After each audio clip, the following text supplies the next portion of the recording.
right, all right. I think we've got the streams open. Let me double check here before we get too far ahead of ourselves.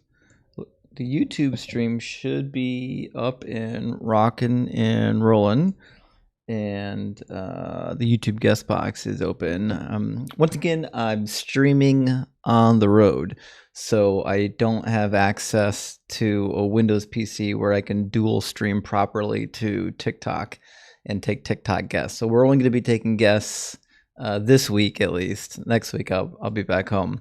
Only taking guests tonight using the link provided, tinyurl.com/guest DZ. If you're watching on Facebook or YouTube or Twitch, it's in the description of the video. You'll be able to click on the link and you'll be able to get into the guest box.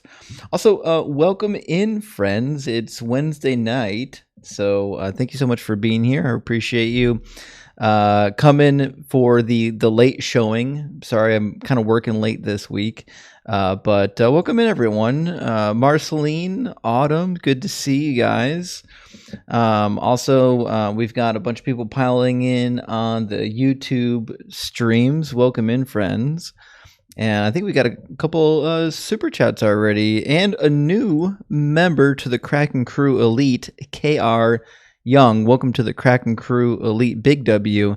And make sure and grab the link to the cheat sheet now that you're in the Kraken Crew. And also, Dexter with us tonight. Good to see you, Dexter. Thank you so much for sending out 5 DZ subbies right off the rip. Big W. Very generous. So good to see you tonight, Dex.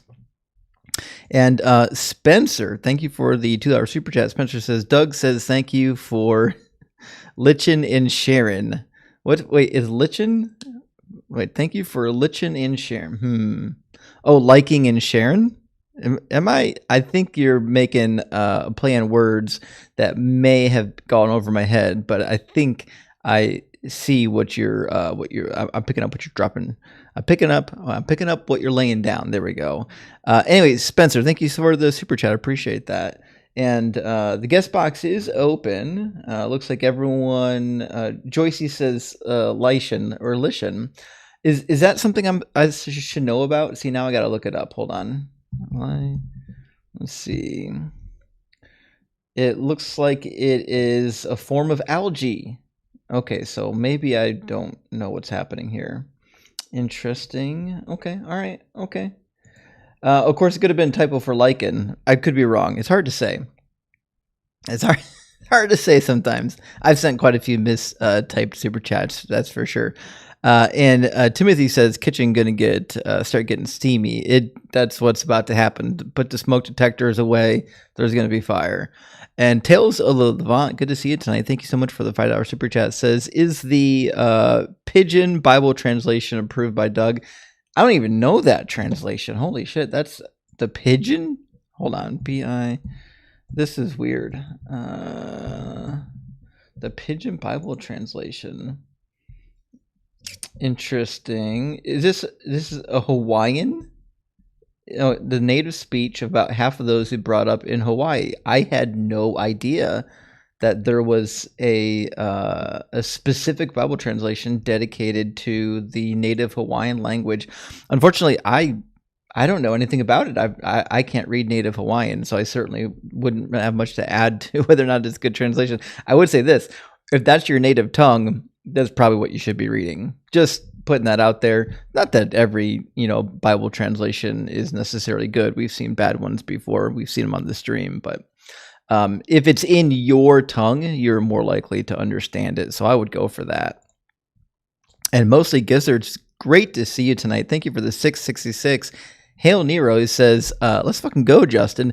And I say, we are going, gizzards. We are absolutely going. And we agree with you as well, Megs. Let's go. We're absolutely going. We're locked and loaded. And we are about ready to bring in our first guest. I don't want to get buried in super chats just yet. Let me clear the board. Adam says, me love you long.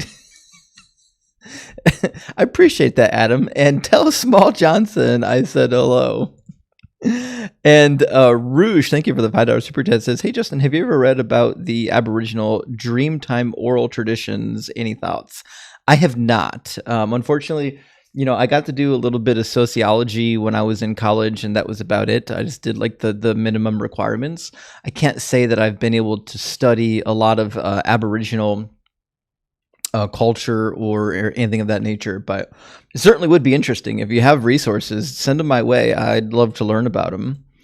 And Texas Panhandler, great to see you tonight. Thank you so much for the $9.99 super chat. Says, "Yo, Justin, glad to catch the stream at the start tonight. Praise Doug." Well, I'm glad you're here, Texas. And we started late, but we're going to cook nonetheless. The oven is already preheated to 350. We're going to put the bundt cake in. And Pat, my friend, good to see you. So let's get cooking. What's happening, Justin? Well, right now, Pat, we're just grabbing a couple super chats, and we're going to bring in our first guest from our queue. And Gizzards, thank you so much for sending out 5 DZ memberships. That's very generous. Greatly appreciated. And Johanna's with us as well. Good to see you, friend. Says, "I don't understand why believers always say that God is love, yet they practice so much hate and teach their children to hate as well." It's the craziest thing. It's because people say things without thinking. That's the reality of it. These are platitudes, right? Platitudes are easy to say and they're difficult to do, which is why we see so many of them. That's my take on it. And Space Lord, good to see you, friend. Thank you for the super chat. Says, "Trying to stay awake till bedtime after eating too much at a Mexican restaurant. I ain't hungry, but let's cook." Listen, I get it. I've been there. You got to pace yourself. You can't just go hog wild. That's how you get over full. They give you huge portions at these restaurants. You gotta go in easy, or else you end up eating 15 chimichangas and you can't sleep all night. Hannibal's mom, thank you so much for the super chat. Says, "Scientists recorded the sound of 2 helium atoms laughing." That's good. I like the table of elements joke. Greatly appreciated. Big W science jokes. And Big W as well, Johanna, for sending out 5 DZ memberships. Big W, super generous. Greatly appreciate it. Big W. And Master Macheteer, thank you so much. Oops, I got double super chats. Thank you so much for the $9.99 super chat. Big W says, "How much do you know about Jehovah's Witnesses beliefs and how they differ from mainstream? They come by often, and I'd love to chat with them from a place of knowledge." Well, the JWs, so the problem is the JWs aren't, I don't want to say that they're so culty that they're not Christian. They have a couple weird belief systems. So they're really into this end times, like Jesus coming back soon. And for a while they were like, well, only the 144,000 chosen are going to come back or enter. It was a big to do. But I'm trying to think if there's something in particular about the JWs that really sets them apart.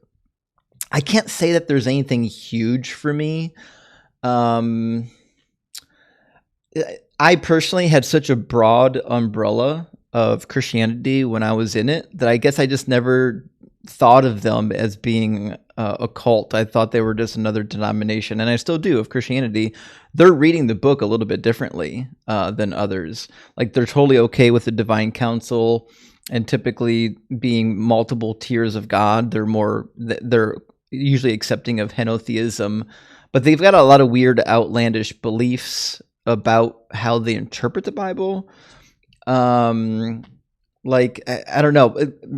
DM me, send me a message on Discord. I'll send you like a bolded list of where they differ from typical mainstream Christians, because there's a couple weird things out there.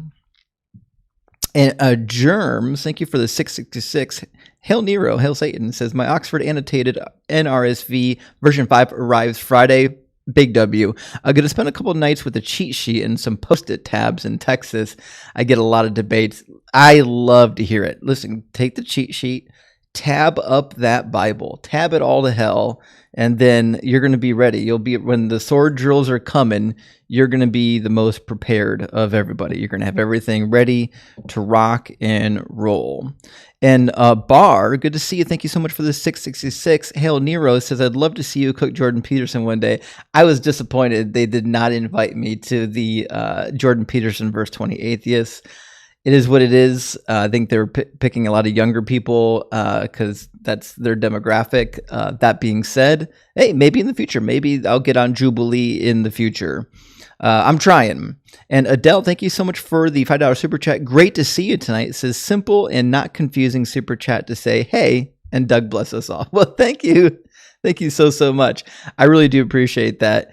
And good to see and hear from you, Adele. And tell Rock Hard for Doug hello as well. And with that, let me grab our first guest.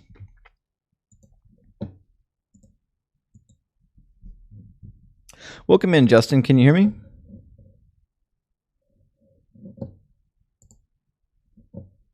I can't hear you. I suspect you can hear me, though. Let me see what's going on. It says you have a microphone. Interesting. Let me double check something. Make sure everything's set up properly. Although nothing's changed. But you know, what are you gonna do? What are you gonna do?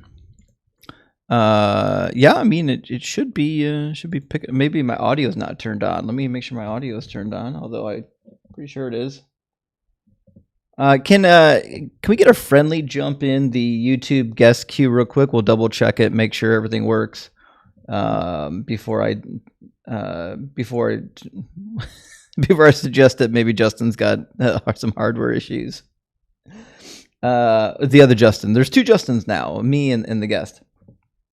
But yeah, for some reason it's not showing when you talked. It's not showing. There's no bars on your screen showing that you're talking. So I don't know if you selected the wrong hardware or what's going on with your equipment. Your connection's also really bad. Like it's super choppy, and you've got 3 red bars. So it might just be that your connection's so poor that the audio is not transmitting. That's certainly a possibility. I don't even see you on the screen, which is really interesting. I should see you on my screen right about now. Oh, hold on. Oh, there we go. Oh boy. Oh boy. All right. Well, he dropped, and I think he's reloading. So we'll give him a second here real quick and see if we can get this working. Of course, it could be my audio.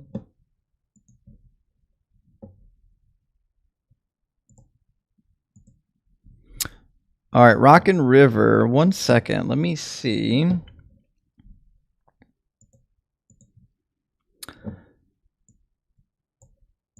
What the situation is here.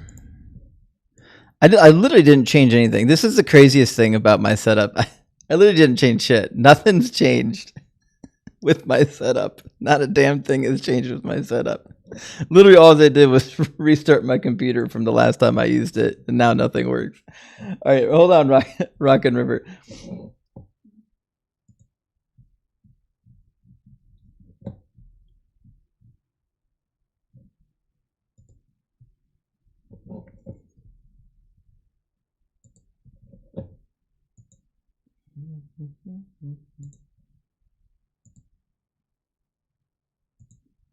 I mean, everything should be set up and working.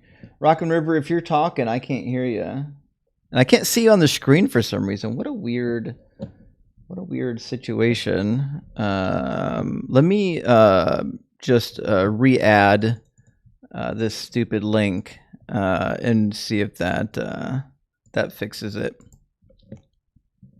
I'm gonna add somebody else at the same time too. Oh, there we go. It added Justin this time to the screen. Justin, I don't know if I'll be able to hear you when you talk yet, though. For some reason, I'm not getting any audio over from. Hold on. What about now? No, I'm not getting audio from none of y'all.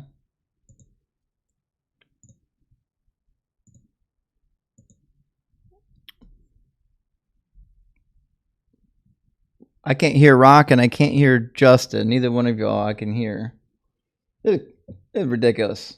Ridiculous. Yeah, I know. Yeah, everyone on TikTok saying you can't hear. Yeah, I know you can't hear.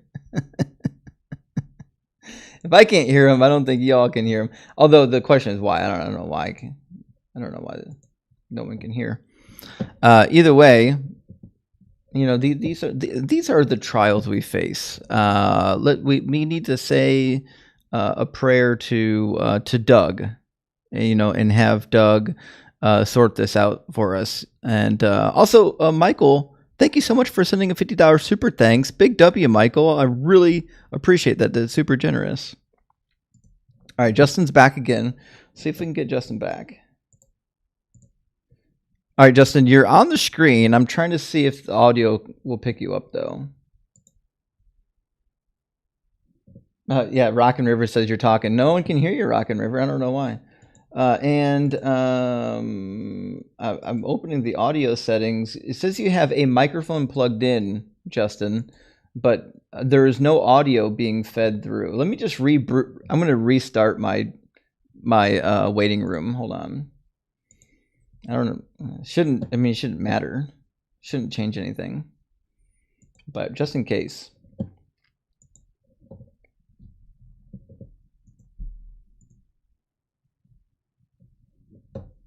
Okay, I restarted the deconstruction waiting room. Let's see if that takes care of it. All right, we'll try it again now, Justin. Let's see if we can get anything. Of course not. I'm just going to join on my phone and see if it's your guys' equipment or my equipment. It's kind of silly. 1 second. Oh boy. All right. What's my name? Justin number 3. Okay. Join with camera. Yeah. Audio source. Let's see if this works. Okay. When I talk, oh, there we go. When I talk through this, I'm gonna add myself.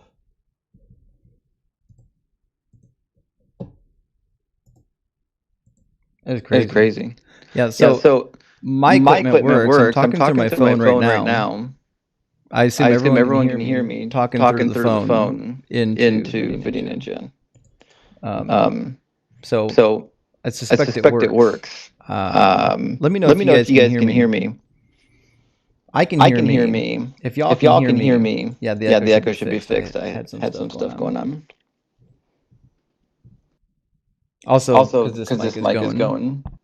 So I've got 2 mics. Yeah, it's because I've got 2 microphones happening right now. But yeah, y'all can hear me. Okay. So the problem is with your all equipment, not with mine. Hold on.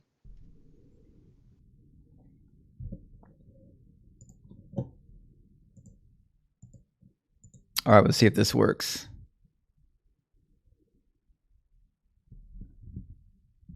Germs, can you hear me? Yeah, I can hear you. Can you hear me? All right, hold on. I can hear you. Can everyone else hear you? Can you introduce yourself, Germ? Hi, I'm Jeremy. I'm a friendly. I was just hopping in to help you test your equipment. So I thought so. Yeah, I really appreciate that. So your equipment is working, right? So when you talk, I can hear you. When you talk, I think everyone else can hear you. So that means the problem must be on Justin's end, not this Justin, the other Justin. the other Justin, yeah. Was trying to get in here. Okay. I think I didn't change anything. This should just work. No, I'm just on my AirPods and my MacBook, so it's working fine for me. That's the craziest thing. Yeah. Okay. Well, listen, I really appreciate you help me sort this out just to make sure. I don't know what was going on with that guy's connection or hardware, but apparently it just wasn't up to snuff. Well, while I'm here, I wanted to say thanks for all the content you do. I'm the one who just posted about the NRSV on his way. I thought so. Yeah. Yeah. Listen, I appreciate you watching and supporting the channel, and I really hope that you enjoyed the NRSV. 5th edition is a really good edition, and I think what you'll discover is that, most of the academic study notes in this Bible are going to look roughly nothing like what most apologists are saying, because as it turns out, there's a reason. There's a reason why there's not a lot of scholars doing apologist stuff, and it's obviously because the data doesn't agree. So Yeah, I mean, I deconstructed when I was going to Baylor University, and the more I learned, the more I read the Bible, the more I was like, this is complete nonsense. This makes no sense. oh yeah, that's the time to do it. That's the time to deconstruct. And Baylor, for the most part, is a pretty decent school. Like, you're gonna get an adequate education there. So I'm not surprised that it ended in deconstruction. Yep. All right, well, I'll hop off and let you get a guest in here if you want. Hey, thanks so much. It's great to hear from you, man. And big W on deconstructing. It's not easy, but you did it. So big kudos to you. All right, thanks. Cheers, friend.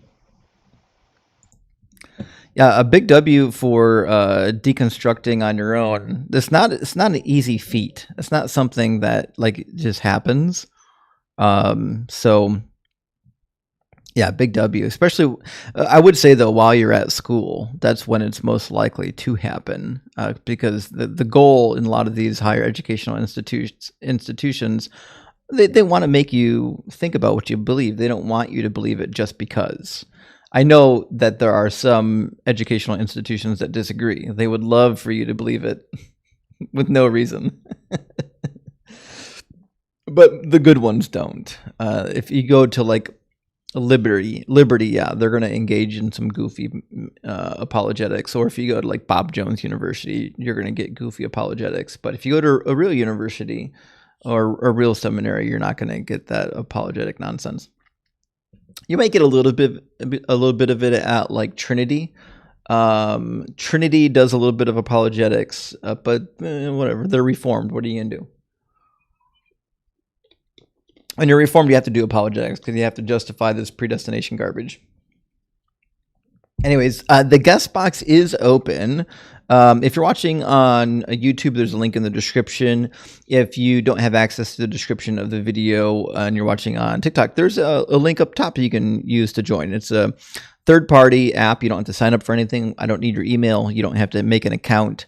It's tinyurl.com/guestdz. You can jump right into the conversation. And you can tell me how wrong I am. You can tell me all about your God and how your God is super, super real and 100% not imaginary. We'd love to hear about that. And Dr. Pizza, thank you so much for the super chat. Dr. Pizza says, I hope they put you in a good hotel. Traveling for work sucks. Praise tag. It's not my favorite thing. I enjoyed it when I was 20. I don't enjoy it as much at my current age. I'd rather just be home. But yes, they're taking care of me. I'm well taken care of on the road. I appreciate the sentiment, Dr. Pizza. If you are going to have to get stuck traveling for work, obviously you want to be in a decent hotel. All right, welcome back, Justin. Hi, can you hear me? Yeah, it works now. Your connection's kind of sloppy, but it works. Yeah, I'm trying to get hooked up to Wi-Fi right now. It should be speeding up here in a sec. So definitely hook into Wi-Fi. Yeah, doing that now. Anyway, well, hello, Justin. How are you? I'm good. Good. How are you doing, Justin? Are you I'm good. a believer? I am not a believer. Freshly out of belief. Actually. Well, I mean, welcome to rationality, friend. Right, exactly. Yeah, it was actually much thanks to your videos that has been the case. So, yeah, it's been hard. It's been a rough go because my entire family is all very devout, but I just couldn't quite handle it anymore. I get it. Yeah, I mean, my family's pretty devout as well. Although I would say they're pretty down to earth, and they didn't, I didn't get harassed or anything like that over it. But yeah, when you're all your family, they're all believers, then it's difficult to come out and be like, hey, I actually don't think that this all is adding up. I don't. Yeah, well, it was funny because I started with my looking into the Old Testament, mainly because I was thinking about actually pursuing a career in religion. And about 2 months in of my research and reading the Old Testament and watching videos, and I was just like, man, all this sounds like garbage. This guy sounds like a monster. And yeah, the more I read, the more that was just rooted into reality. So Yeah. yeah, it's rough. It's horrible. Certainly not But pleasant. no, it's not pleasant at all, at all. And it's really funny when I hear like my wife and my family and her family mostly talk about God. I'm like, man, are we reading the same Bible? It doesn't make any sense. You're definitely not reading the same Bible. Yeah, it's incredible. So yeah, I thought maybe it was a translation issue. So I read two different translations. Ended up with the NRSV, and because I heard that was the one that was used in seminary, so I figured, man, maybe I'm just misreading this stupid thing. But no, and then they say, well, you got to read the New Testament. I'm like, well, you don't have a New Testament without the Old, so you can't just skip steps here. We have to actually know who this God is. But no, a lot of the Christians that I hear now, they just want to hear about the New Testament. But I can't even believe the New Testament if the Old Testament is full of that garbage. Well, yeah, I Um, mean, I agree with you. Like, full stop. If the Old Testament is full of nonsense, then I have no reason to believe what it says. Like, exactly. I don't care that the New Testament said a thing if the thing that it's based on is crazy. True. Yeah. Then so the reason why I jumped on your live, not all me, obviously me and I agree on most things, so there's no point in really talking there, because I know you have people to actually debate with, and that's good. But my question is what is on that cheat sheet? Because I was thinking about joining the subscription, but I wasn't sure what was on it. There's a lot. I can read off the tabs. The first tab is labeled the worst bits. It's just all the worst parts of the Bible. The second tab are biblical contradictions, and I've got like 67 of them. The third tab is all on how the Apocrypha shows up in the New Testament, and then there's a link to an alternative document that shows every mention of the Apocryphal books by every church father for the first 400 years of the church. The fourth tab is scientific errors. The next is anachronisms. The next is all of the prophecies of Jesus in the Gospels with refutations. Although that's like only 90% filled out, I gotta give a couple more refutations. Another tab after that is a list of failed prophecies from the Old Testament. And then next is a tab full of refutations for the omni properties of God. The next tab after that is a list of like every known New Testament manuscript that is like before the 5th century, including a chart as their distribution in time. Then I got a tab on philosophy syllogisms against God. I've got a tab against flat Earth theory. Or I got a tab with all the flat Earth Bible verses. There's an appendix with a bunch of stuff in it. I mean, I got a timeline of the contradictions of the Passover. I've got 2 timelines of the empty tomb contradictions. I've got a tab dedicated to refuting the LDS claims. Another tab dedicated to every mention of hell inside and outside of the Bible in the relevant time periods. And that's about it. Wow. Yeah, I think that would be definitely worth it. All right. And how do I subscribe to that to get access to that? Yeah, just hit the join button and go to my YouTube page and hit the join button.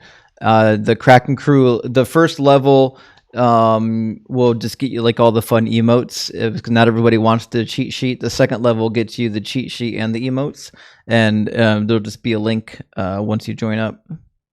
Sweet. All right. Well, cool, man. Well, I want to thank you for all you do because you help people like me who are making the wrong decision and we want to make the right one. So thank you. Not a problem. Big W, Justin. Good to hear from you. And thanks so much for watching the channel. Absolutely. Thank you. All Cheers, right. friend. Big W for deconstructing. And, if I might add, had a nice name. And Germ, again, good to see you. Thank you for the super chat. It says, was nice chatting. Those talking about the Korean flag, my Korean soldiers signed it for me when I served over there in the army. Oh, wow. Interesting. I just had a conversation recently over the holiday with somebody who served in Korea. And we don't get to talk about the Korean War all that much. It doesn't really come up. I would love to actually meet some more people that were in the Korean War that could tell me about their experience, because I feel like you hear a little bit about Vietnam, you hear obviously about World War II, but no one really talks about the Korean War. But man, a lot of people were involved in the Korean War. And Marcus, thank you for the super chat, says, is there any way you could talk about the curse of Ham? I'm having trouble finding sources I trust to further understand it. So the curse of Ham is really simple. It shows up in Genesis chapter 9 when Ham does some sort of unspeakable thing to his father, theoretically. Now, my reading of the passage, in parallel with the fact that it was probably written around the same time as Leviticus, is that when it says he uncovered his father's nakedness, it actually is referring to sleeping with his mother. In Leviticus, it talks about how if you uncover the nakedness of a married woman, you actually uncover the nakedness of her husband. So if you uncover the nakedness of your mother, you actually uncover the nakedness of your father, because her nakedness is his nakedness. And you might ask yourself, why would he sleep with his own mother? I think this is very clear. He was trying to set a new social hierarchy now that everybody in the world was dead and it was just them. He was doing what Absalom did to his father. He slept with his father's wives. Same thing that Reuben did to his father. He slept with one of his father's wives. It's a power move, right? Now, that's my reading of the text. I think there's two layers to the story in Genesis 9. I think there's an older layer and a newer layer. I think the newer layer is there to make sense of the passage that didn't understand it in light of Leviticus. But that being said, the long and short of it is, I think that he had sex with his mother, which is why there was the curse. Ham was never cursed. In Genesis 9, it was actually his son Canaan who was cursed. You might ask yourself, well, why was Canaan cursed if, in fact, Ham committed the sin? Well, if, in fact, he slept with his mother and created offspring, then it would be presumed that the offspring of that incestuous union would be cursed, the same way the offspring of Lot and his two daughters were cursed. And so Ham gave birth to a terrible lineage of people, theoretically, that were cursed. And so this is the excuse for why they're allowed to genocide the Canaanite, theoretically. Now, you could say, well, listen, it sounds like whatever he did it to Noah, and you certainly could have that viewpoint. But then you have to come up with a reason why he cursed Canaan rather than Ham. Although we've seen quite a few times, like in Exodus 34:7, where God openly brags about visiting the iniquities of the father upon the children and the children's children. So certainly it's possible that God is like, well, Ham fucked up. I'll punish everybody from his lineage because of what Ham did. And that's perfectly in keeping with what Yahweh tends to do. There's nothing weird or out of step. But let me grab one or two more super chats. We got another guest in the box. Fix It. Welcome to the Kraken crew. Elite and Amir, good to see you, friend. Thank you for sending out a DZ gifted membership. And Alex, thank you so much for this. Oh, our guest just dropped. I guess he didn't want to talk. Alex, thank you for the super chat. It says, curious, might have Paul said not to follow the law since he thought the world was ending, given Jesus said it would end then, and he was coming back soon. So you're not wrong. In 1 Corinthians and in 1 Thessalonians, it's pretty clear that Paul is under the impression that the world is ending soon. In fact, he says, don't even marry. If you are married, live as though you're not married. And Jesus himself said in Matthew chapter 19 that it's better to be a eunuch for the sake of the gospel. So we definitely have this idea from the Bible that the world is about to end and you should dedicate everything to the gospel. But in accordance with the law, my understanding of Paul is that he probably wanted to get rid of the law because it was the greatest barrier to bringing in the Gentiles. If you're trying to bring Gentiles into the fold, what's going to be the biggest setback? Well, they're going to be like, I'm not going to follow these laws. This is crazy. Right. So my personal opinion, I think Paul was just trying to get rid of that hurdle and move the movement forward without that hurdle. And Origen agrees, actually, and some other early church fathers agree that Jesus was a Judaizer. It wasn't until later that there seems to be a movement to get rid of these laws. right, let's get our guest in here. Looks like, is it David? David? David, did you accidentally request up? Hello? Hola? ¿Cómo está? No? Okay. All right. Well, David, if you figure out how technology works, come on back and we'll get you plugged into the conversation. And, love to talk to you. I'm going to drop you down now, though. I suspect it's because your connection's bad, too. People, friends, if you're if you're going to request up, just join the Wi-Fi network. Don't use your cell phone reception. It's not. I mean, you can do it that way, but I wouldn't recommend it unless you turn your video off. It really makes the connection laggy. His connection might actually work if he just turned his video off or he joined via Wi-Fi. Decal Den, thank you so much for the $5 super chat. Says rereading the Bible, highlighting the problems just based on my own thoughts. Gonna need a lifetime supply of markers. Every page looks like a rainbow. Yeah. I mean, listen, the first time I did it, I had an atheist friend. I was still Christian and I was engaging in some minor apologetics. An atheist friend that says, Justin, like, you're starting with the opinion that the Bible is true, and then it's up for everybody else to disprove it. He goes, just be honest. Go to the beginning of the Bible, read it as though you're not already a Christian, and every time you read something that's weird or out of place, just ask yourself, does this make sense, and is it true? And I did, and it turns out there's a lot of stuff in there that I could only say that I believe it's true. I certainly couldn't prove that it's true. I had to take it on faith.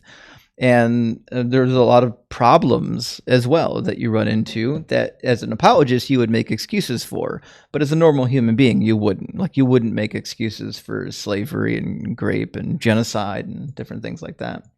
All right, welcome in, David. David. Okay. I don't know what's going on with David.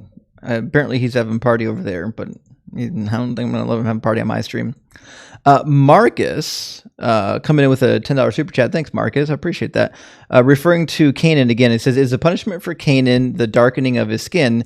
I've interpreted it as a racist story, and I just want to make sure that's not the wrong reading. That, unfortunately, that is the wrong reading, Marcus. So the reason why people think that the curse of Ham specifically is to be dark is because when you look at the table of nations that come later, it seems as though Ham and his descendants go south. They descend into Africa.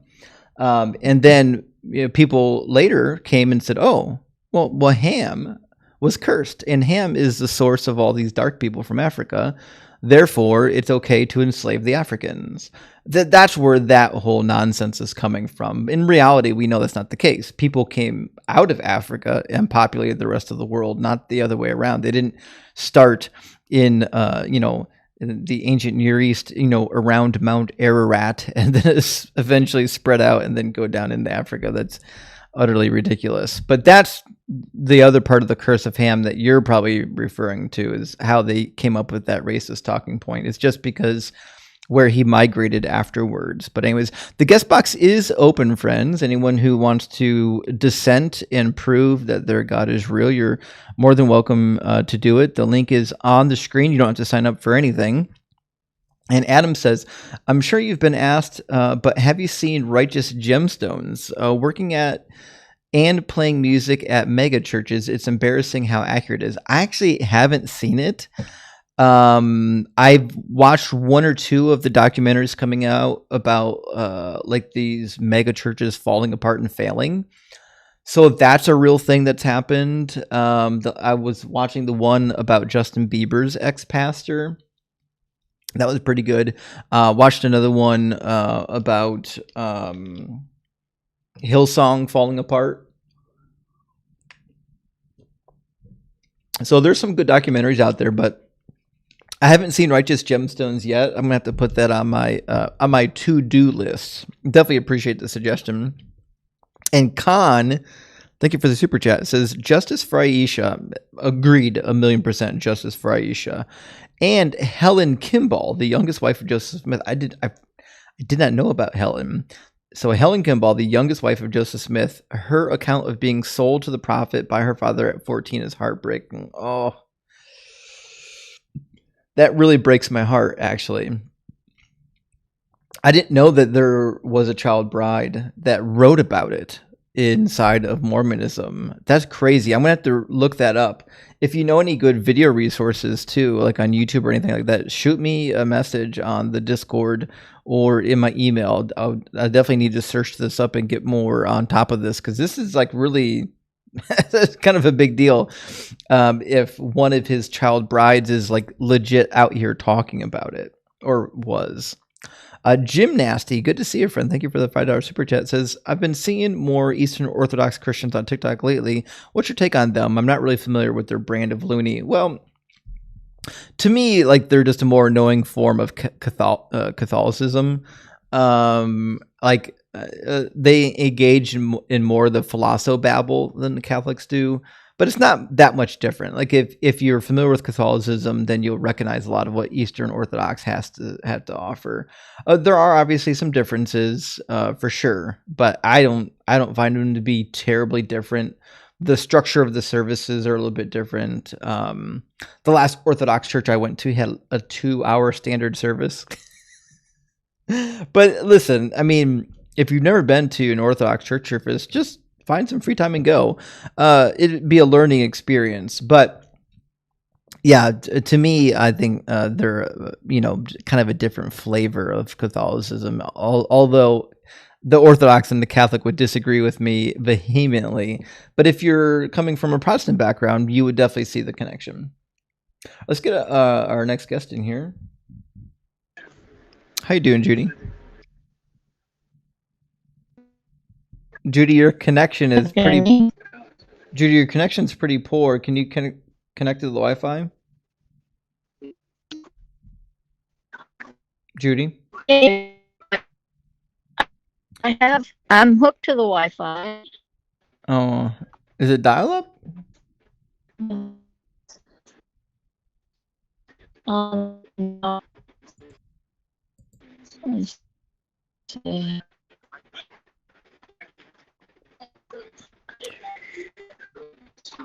Yeah, it's really bad. You got really bad connection, my friend. I can't hear a word you're saying.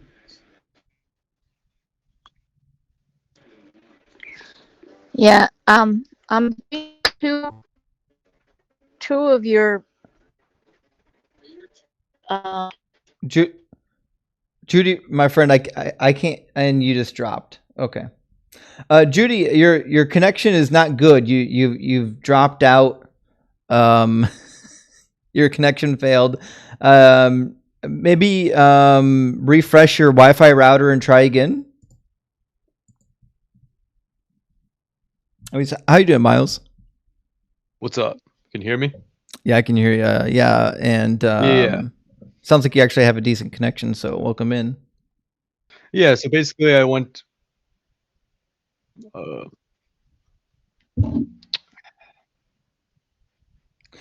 Miles, are you a believer? Yes, I do believe in God, but under a certain analytical criteria that would propose a necessary being existing in the first place. So do you reject the idea of a necessary being necessary in the first place? So do you have a specific name for the God, or is it just God? And is there like a necessary being? That's how I define it. Yeah, but does it have a name? No, not necessarily. Does it have a religion? But that's how we define a God. I would say that there's some sort of analytical criteria which would prove that God's existence. Cool. Does it have a religion? Sort of, not necessarily, but I could eventually establish a religion with it. What religion is it related to? Probably Christianity. Okay, so you're a Christian. Sure, but then I also want to establish first off God exists in the first place. Yeah, sure, I can just connect it to it, but that's not necessarily the definition that the Christian God prescribes to. It's crazy. So many Phil bros come up here and they don't want to say what religion they're part of. It's so weird to me that they do that. Yeah, but anyways, do you have an objection to necessary? I I just usually start out with that. That's usually my starting point, like when I was a Christian. Yeah, but in order to establish the Christian God's existence, you would have to first affirm that there has to be some sort of necessary being in existence in the first place. So Cool. do you reject that idea? Give me premise number 1 for the existence of a necessary deity. Yeah, premise 1 is just going to be two contradictions cannot exist in the same world. Do you agree with that? I don't have a reason to not agree with it. I think the idea of a contradiction, I can't seem to find one that exists.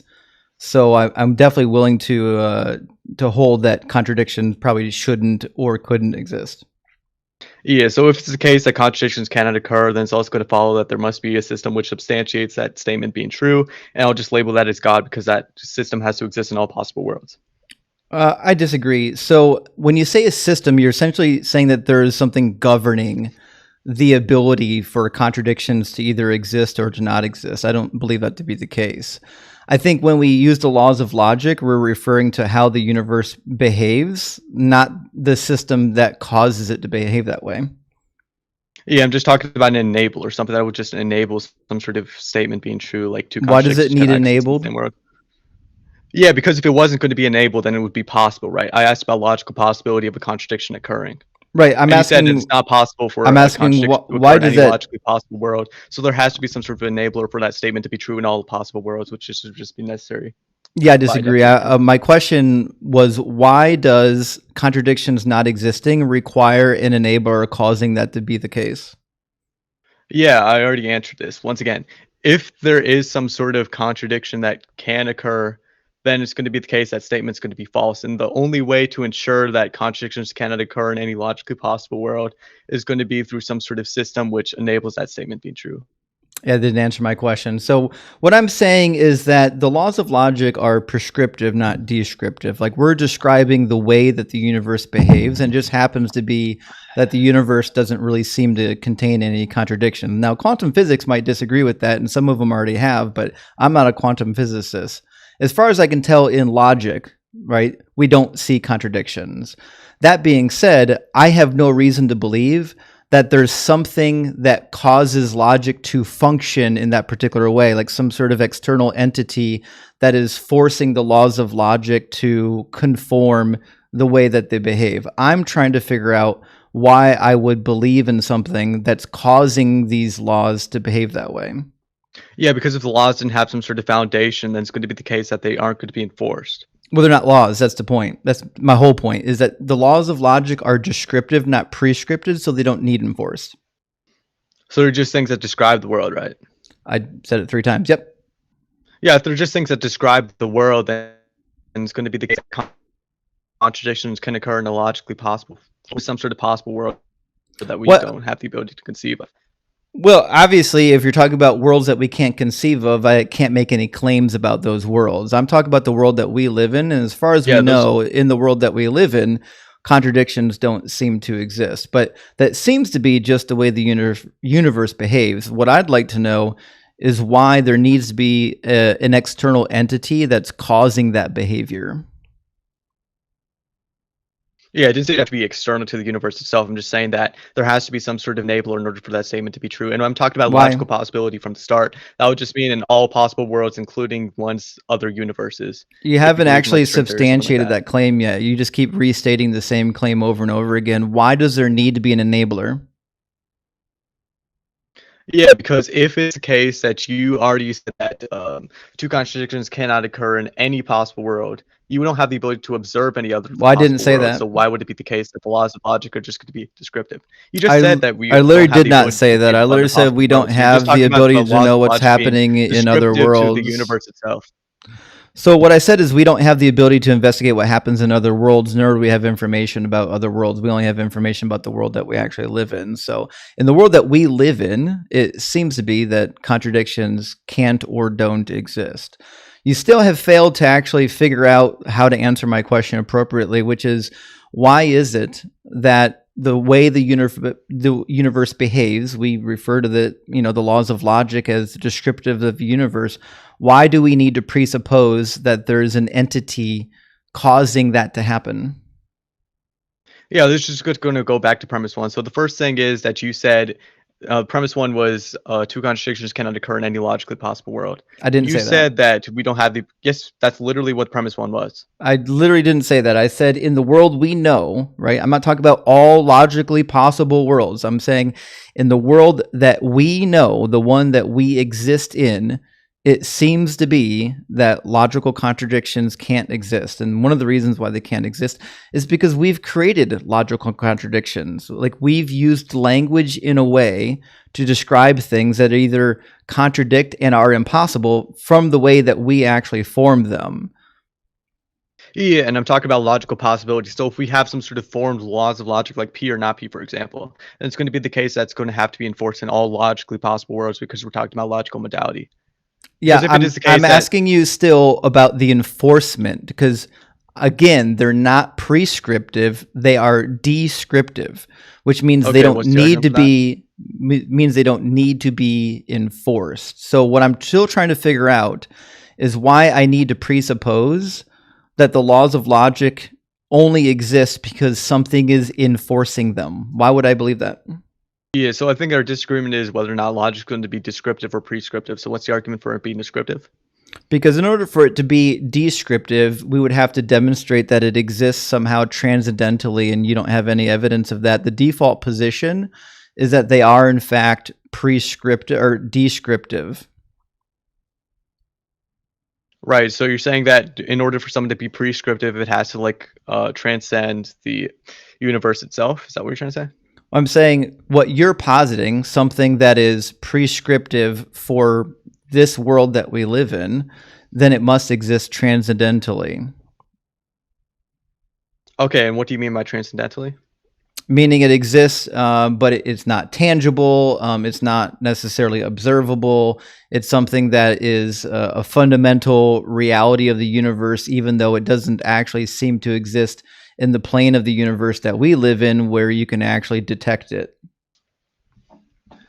Okay, so you're just saying that it doesn't have to necessarily be observable, it's just going to be immaterial or something like that? I'm not necessarily understanding what you mean by transcendental here. I think you've run enough tag arguments to know what transcendental means.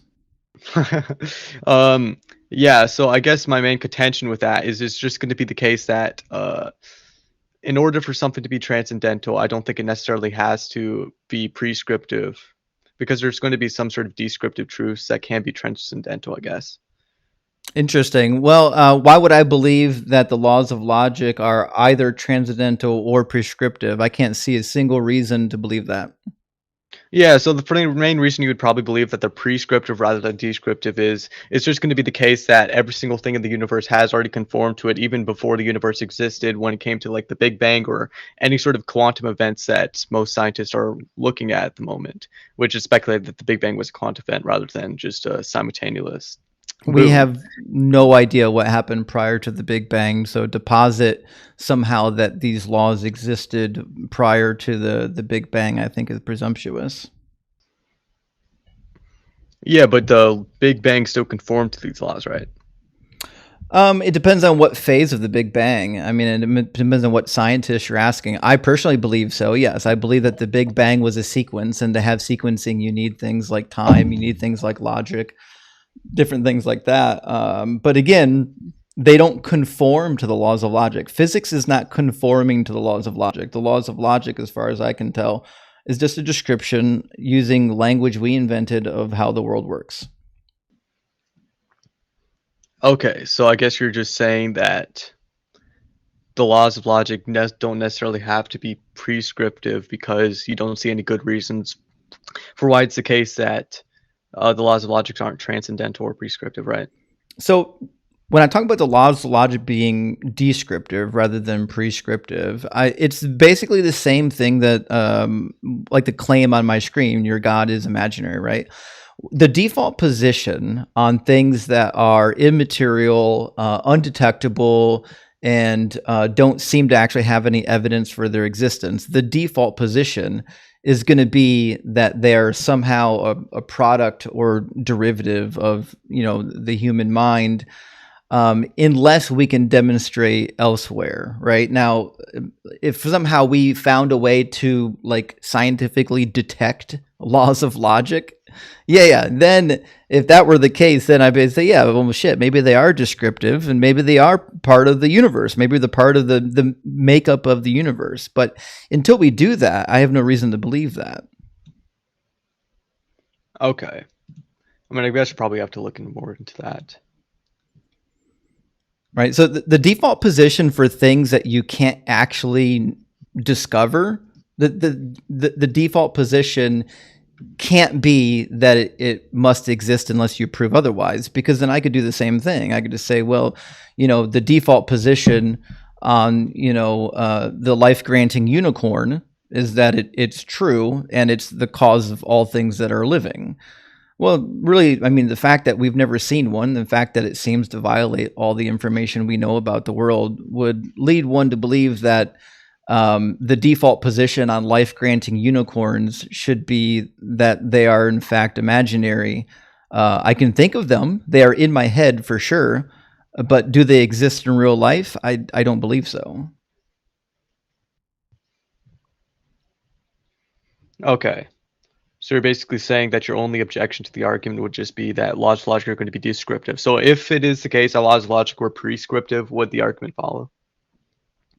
No.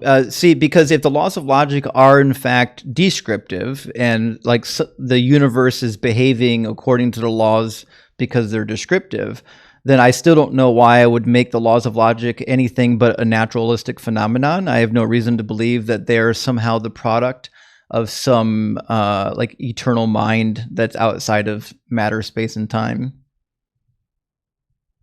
Right, but I'm asking if it was the case that the laws of logic were prescriptive.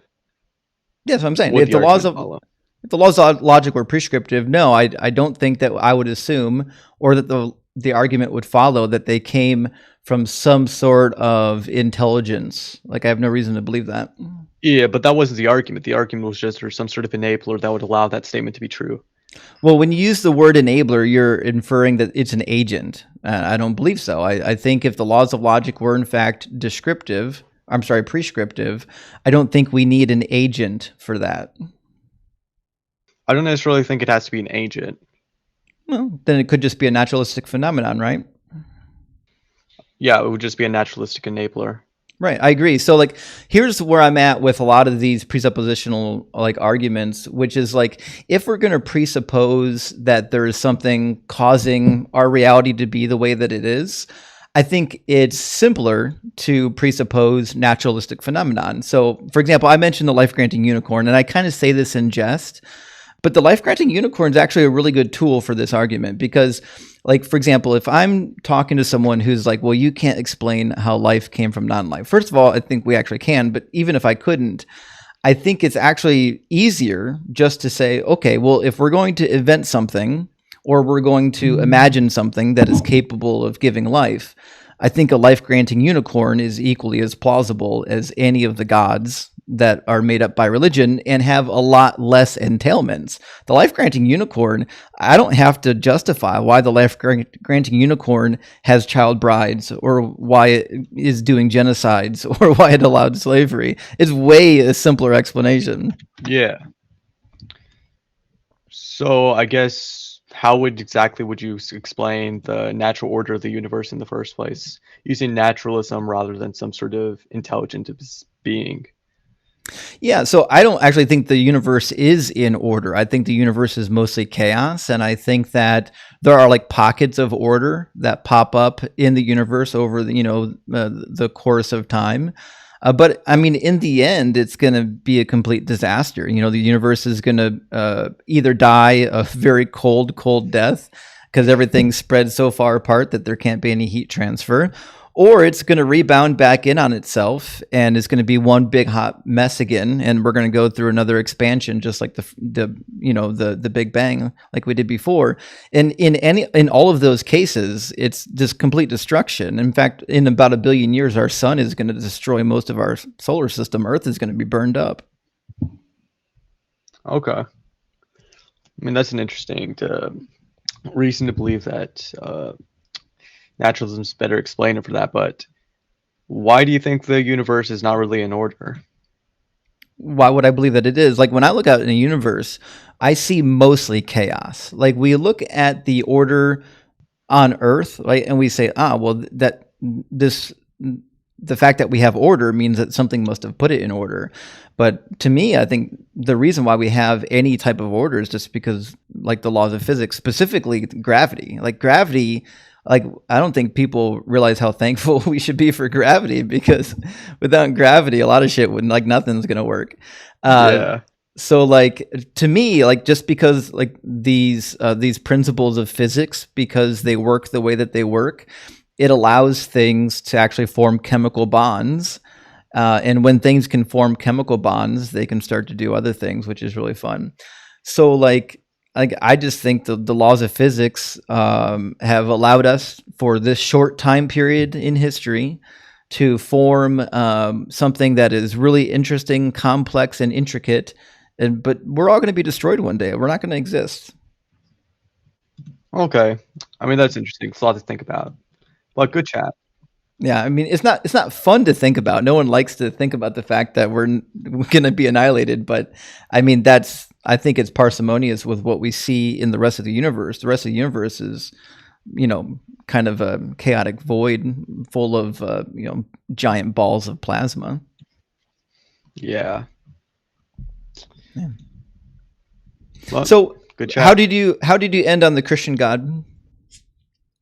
Yeah, so basically I just draw from the necessary being existing that there has to be some sort of other thing, like for design, for example, and other transcendental arguments that would just allow me to believe that other things such as knowledge, morality, logic, all have to exist in some sort of transcendental mind, which the best contender for being that transcendental mind would just be the Christian God. Sure. So let's imagine for a second that I would grant you that there's a creator, right? I think there's a couple things that we could deduce from that. I think number one is that the type of creator probably isn't like the omni God. He's not omni-loving or omnibenevolent, as it said, or omnipotent, or all-knowing. So, and you've done enough philosophy that you know exactly why. It's because of the problem of evil. Now, in Christianity, you guys have an answer for the problem of evil typically, but you don't have an answer for the problem of natural evil. And this goes to the whole design argument, right? Like this idea that we're designed. Well, if we're designed, there's a lot of questionable things, and the habitat that was designed for us. I can't see a good reason why an all-knowing, all-loving, good God would create a world in which 100,000 people a year are killed in natural disasters, and then on top of it, another 100,000 people are like maimed and paralyzed, or end up vegetabilized. This is not, to me, consistent with a God that has all these omni attributes. Yeah, so how I usually respond to the problem of evil is there's a couple of ways I do respond. Some are not going to be as powerful as others, but the first thing I usually do is I just point out that atheists don't have any solution or have any position on what evil or bad would be, so I don't see why they would even point it out in the first place. But I can see it being an internal critique. And if it's just an internal critique, I'll just reply by saying, like, if it is the case that there was no evil or suffering or free will in the first place, we wouldn't be able to get any virtues such as honesty, some other things like I'm trying to remember the exact word. But there's some other virtues that cannot exist without evil and suffering existing in the first place. Well, I think that puts the cart before the horse, because I'm not suggesting that there should never be sadness or there should never be, a lack of joy or anything like that. Although that's what heaven is, according to Revelation 21, verse 8, or 7 and 8. But that being said, I'm not saying that we should only have good. What I'm saying is that what you shouldn't have is unnecessary torment, right? So when I look at like the suffering in the world, I'm dividing it. Some of it seems to be probably necessary in your worldview, not mine. And some of it is clearly unnecessary. I view the natural disasters, bone cancer in children, parasites that crawl up your pee-pee when you swim in the river too long. These are unnatural causes of suffering that don't seem to coincide with a God that is all good and all loving. Yeah, I would just say he's not really in control of those things, and so far that he would violate the natural order of things within the world in order to stop like parasites from crawling up your pee-pee, for example. I don't necessarily think he would intervene just for those specific reasons because that would just be in violation of him just letting the natural order of the world be. Right, but I don't think we need him to intervene. I think it was a design choice from the beginning. Like, could God have designed the world in which A, babies aren't born with bone cancer, and B, natural disasters didn't happen? I guess he could have, but then I Right. don't believe in just some sort of 7-day creation. I No, just believe in like some sort of natural order of evolution in the first place. Whether or not it's going to be natural or divine or guided by divine revelation or something like that is, I'm sort of agnostic on that. Okay, so you might be interested. Have you read any of the research or the publications by BioLogos? No, not in. It'd be a good place to start. That they believe, it's an apologist organization, but there's a lot of scholars actually involved, and they accept the findings of evolution in science and they integrate it with their theology. So it's a good place to check. I actually got some friends that are part of the organization. That being said, if God, right, is all powerful, he's all knowing, he knows the future, and he's all good, then whether or not he's using a natural process or whether or not he's like physically causing things to be at the beginning of creation, he still knew the way things were going to play out, which means he's still he's still responsible for the natural disasters. Like, so for example, if I create machines for a living. If I create a machine and I'm going to, let's say I make a robot, right? And I give it eyeballs that shoot flames and fingers that are like made out of knives. And then like periodically every 30 minutes or so, let's just say that it emits like a toxic gas. And then I put this thing in a house with 100 people. Like, I don't really know what's going to happen. Like, I can't guarantee I know what this thing is going to do because it's got AI technology. It could do whatever it wants. But I did still design it, and I knew what it was capable of. And I had the power to not design it that way. I could have designed it any way I wanted. And so I'm responsible for what the robot does, even if I can't necessarily, even if I didn't cause it to do everything that it does. Does that make sense? Yeah, sort of, but then I would just say that there shouldn't be other virtues that exist as a result of evil and suffering existing in the first place. But I feel like that position just could be equally as applicable to like an anti-natalist sort of argument as well. Like, if you know you have the capacity to create some sort of other human being and they would undergo suffering, or they have the ability to undergo suffering, immense suffering in this world, then why would you create it in the first place? And I would just say that you would create it because existence is probably could be one of the best things that could possibly happen to anybody. But I feel like that logic could just be applied to other positions which you might not be consistent with.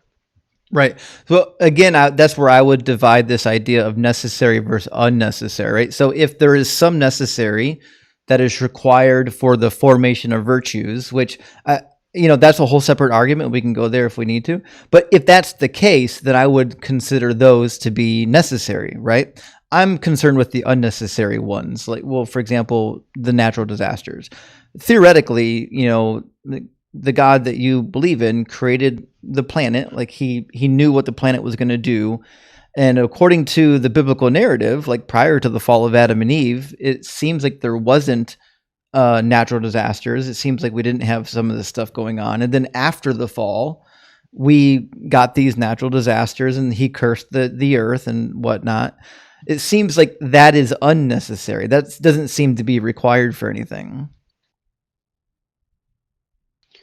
Right, but what are you talking about when you're saying necessary in the sense? So when I say necessary, I mean it can't be any other way. So like if you say, for example, that God needs natural disasters in order to bring about virtues, then I'm going to put you in a double bind. Well, I'm going to say, well, if God needs natural disasters in order to teach you virtues, that means he couldn't have done it any other way, which means now you're limiting God's power. You're suggesting that God is incapable of teaching you virtues unless he unleashes horrors on you. But then that denies the fact that an all-powerful being couldn't just have created you with a better perception of a better ability to perceive virtues. Yeah, so basically what I think I'm trying to steel man is, so you're basically saying that if God needed some sort of evil and suffering in order for virtues to become as a result of it, then you just deny it? Or would say that God is bounded by them? What I'm saying is it's kind of a double-edged sword. Like if you say God is incapable of teaching you virtues unless he inflicts untold horrors upon you by natural disasters, then I would say that means God is simply not all-powerful. He's not capable of teaching you virtues in another way. So the minute you admit that he's incapable of teaching you virtue without making you suffering, then you've admitted that there's something he can't do. So it turns into a double bind. Yeah, so I'll just respond by basically saying that those virtues come necessarily from suffering in the first place. Just like by definition, certain things will come as a result of suffering. Sure, which but God doesn't have to create those things directly because they have to come as a result from suffering. but It's just like a definitional criteria. but specific causes, right? So, for example, I've learned virtues in my life, and I never had to get bone cancer to do it. I've learned virtues in my life, and I never had to have a building collapse on me during an earthquake, right? So the question is, why do these natural disasters need to be required for their virtues when it seems to be that these virtues typically can be learned through much lesser, pain? I guess I wouldn't have a direct response to that. Right. I'm not I get necessarily that. sure. Now, that being said, here, you sound like a nice young man. So here's where I think a lot of people are at in the deconstruction community. And I'm sure that like the philosophy arguments go well, with people who haven't heard them before. But most of the people in my live stream, and myself included, like we've kind of heard Tag and all the other arguments so long that just, as a kind of a heads up, when you come into a live stream like mine and you start running some of the arguments, just be warned that not only have we heard it, but the people in the comments are probably going to say crazy stuff about you because like we've heard it so many times. I think there are probably better arguments out there than like the transcendental argument or, any of these presuppositional arguments. I don't know if they're great arguments, but I think they are better. And I'll give you an example from one of your own historians. If you read the works of the early church fathers, guys like Justin Martyr and Origen, they believed that the best evidences for the Christian God being real was in fact the Bible and the prophecies being fulfilled. And so maybe that should be something you should study, on top of your philosophy. Because I got to be honest, I've never met an atheist that converted to religion because of philosophy. Yeah, that's true. You know what I mean? Like it sounds good. Yeah. You might win some arguments with it because you're debating someone who's never done philosophy before, but I don't think it converts people. Mm-hmm. Yeah, I can understand that. Yeah. All right, listen, man, thanks for chatting with me. I kept you a little bit longer than I think you wanted, but I appreciate you chatting with me. Yeah, good chat. All right, cheers. Well, that was interesting. I was curious how many circles we'd go in with the Philbro stuff, but it looks like we didn't go in too many circles. And what are you gonna do? All right, let me grab a couple super chats, and then we'll get our next guest pulled in. We've got a couple people in the queue waiting to get in. And Josh, thank you for the super chat. It says Righteous Gemstones is hilarious. I believe you, and obviously now I want to watch it. And I agree also, Josh, that pre-sup post stupid. Big W, yeah. We've heard the pre-sup stuff so many times here. I'm surprised that the pre-suppers still believe that it's effective. Carnage asada, great name by the way, and nearly my favorite taco. I like the carne asada taco. Like 9 out of 10 times, that's what I'm going to get. But thank you for the $10 super chat. It says, could you dig into the criticisms of the Kenite hypothesis and what your viewpoint is on that? I've been doing some homework, and this one's got me stymied. So I love the Kenite hypothesis, also known as the Midianite hypothesis, and the general idea is this: it's like the narrative of Moses in the Old Testament. They believe there's like a kernel of truth in that, which is that there was a guy who left Egypt that dwelt with a priest in Midian and worshipped the god of Midian. And according to modern archaeology, it seems to be that Yahweh originally came from the area of Midian and Edom. And if you look up some of the recent archaeological works connecting Yahweh with metallurgy, from the land of Edom, it becomes even more evident that he seems to be more of a god of the southern Levant, more of the god that eventually became the deity of Judah, and then eventually, obviously, to Israel.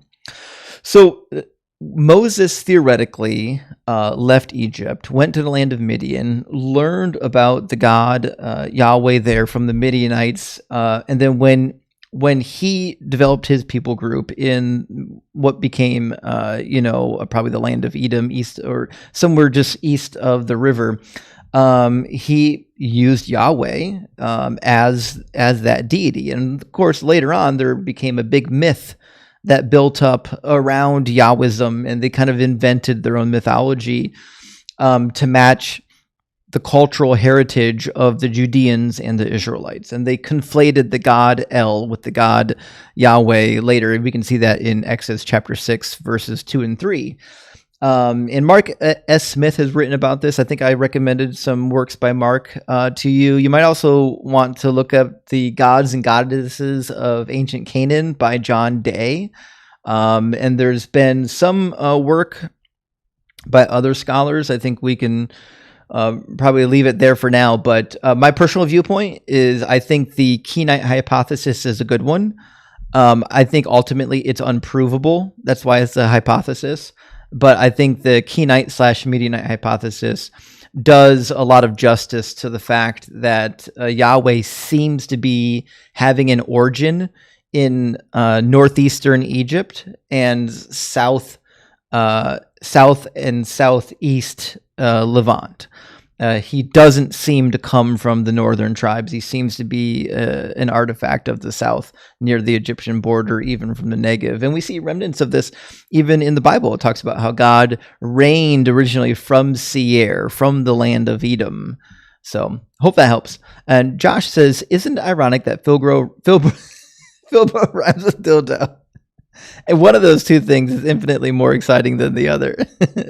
And Dr. Pizza, thank you for the super chat. Says, premise one, I have found a script that both reaffirms my beliefs and I think it makes me sound smart, therefore God, specifically my version of the Christian God. I think that's about it, actually. I think that sums it up how the Philbro scripts work out. That seems to be the case.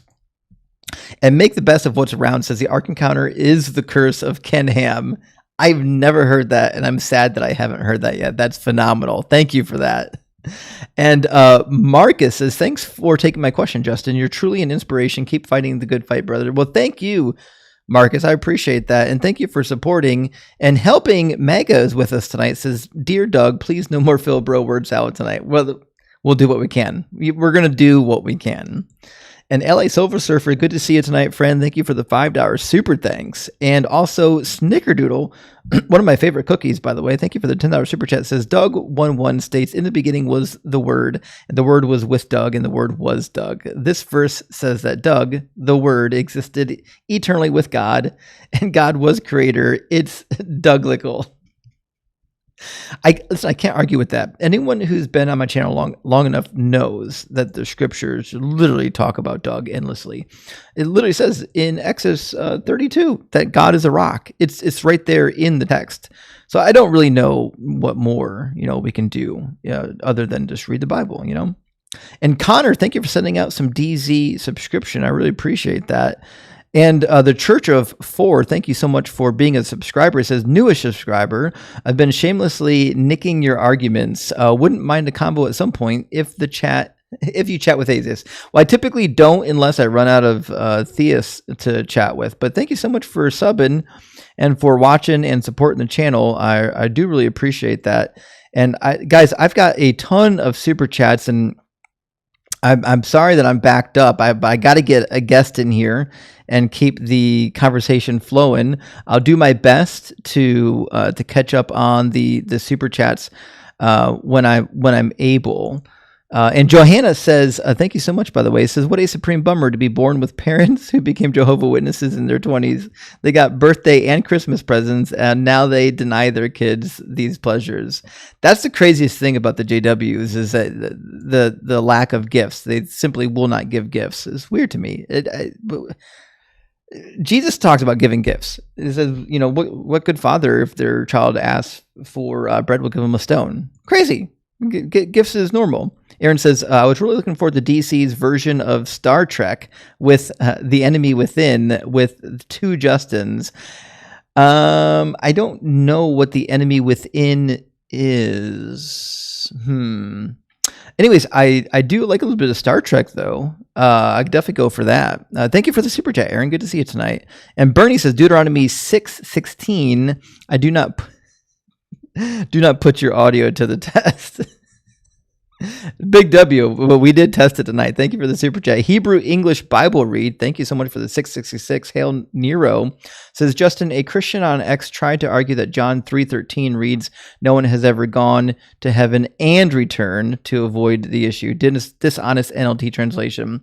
Yeah, it's dishonest. That's why I don't read the NLT. They're too apologetic. And you're right. It doesn't say and. That's not at all what it says. But listen, Christian's going to cope. And Carlos, big W, thank you so much for the super chat. It says, ready for today's dinner. Well, I hope you are ready. We're going to get our next guest in here, and we're going to keep the night rolling. Thank you so much, Carlos, for the super chat. It looks like we've got now, I can't read the name because the text is too small, but is it Candu? The Candu? I think it's the Candiru. Oh, Candiru. Sorry, the letters are kind of scrunched together. That's me. How you doing, Candiru? Hey, so I'm not here to debate. I actually had a question for you that kind of leans toward deconstructing. Mm-hmm. I had a friend. I'd been friends with this person for many years, and this friend kind of went over the deep end and became a super, conspiracy theorist, Bible-based Christian, living in the depths of the internet where UFOs are demonic and the Earth is 5,000 years old and just really crazy shit. I immediately started, I'm a pretty benign person. I'm not someone who likes to go around debating anybody, but the conversation eventually devolved into me bringing up, among other things, biblical inconsistencies. And this person brought up dispensationalism. Yeah. And when you brought it up, I'd heard it before, but I didn't really whatever. But this person was using dispensationalism to sort of justify these biblical contradictions, basically saying something along the lines of, well, it was true at the time, it was true when God said it, and blah, blah, blah, this, that, and the other.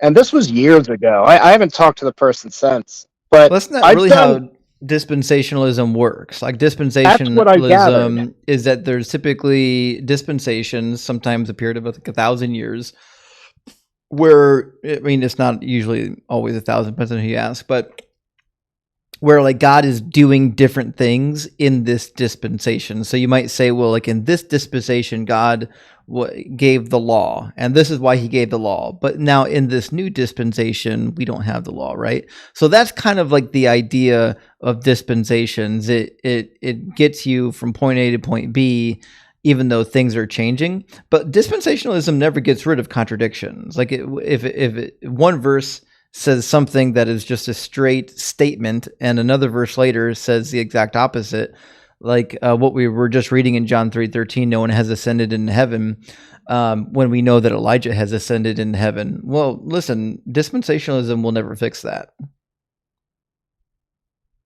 Well, yeah, I mean that makes sense, and that's one of the things that I basically brought up to this person. I said, "Hey, that sounds like a massive load of shit," what you just said.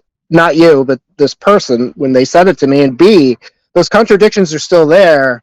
Those contradictions are still contradictions. And it didn't take much longer after that for me to realize, A, that this person is like gone.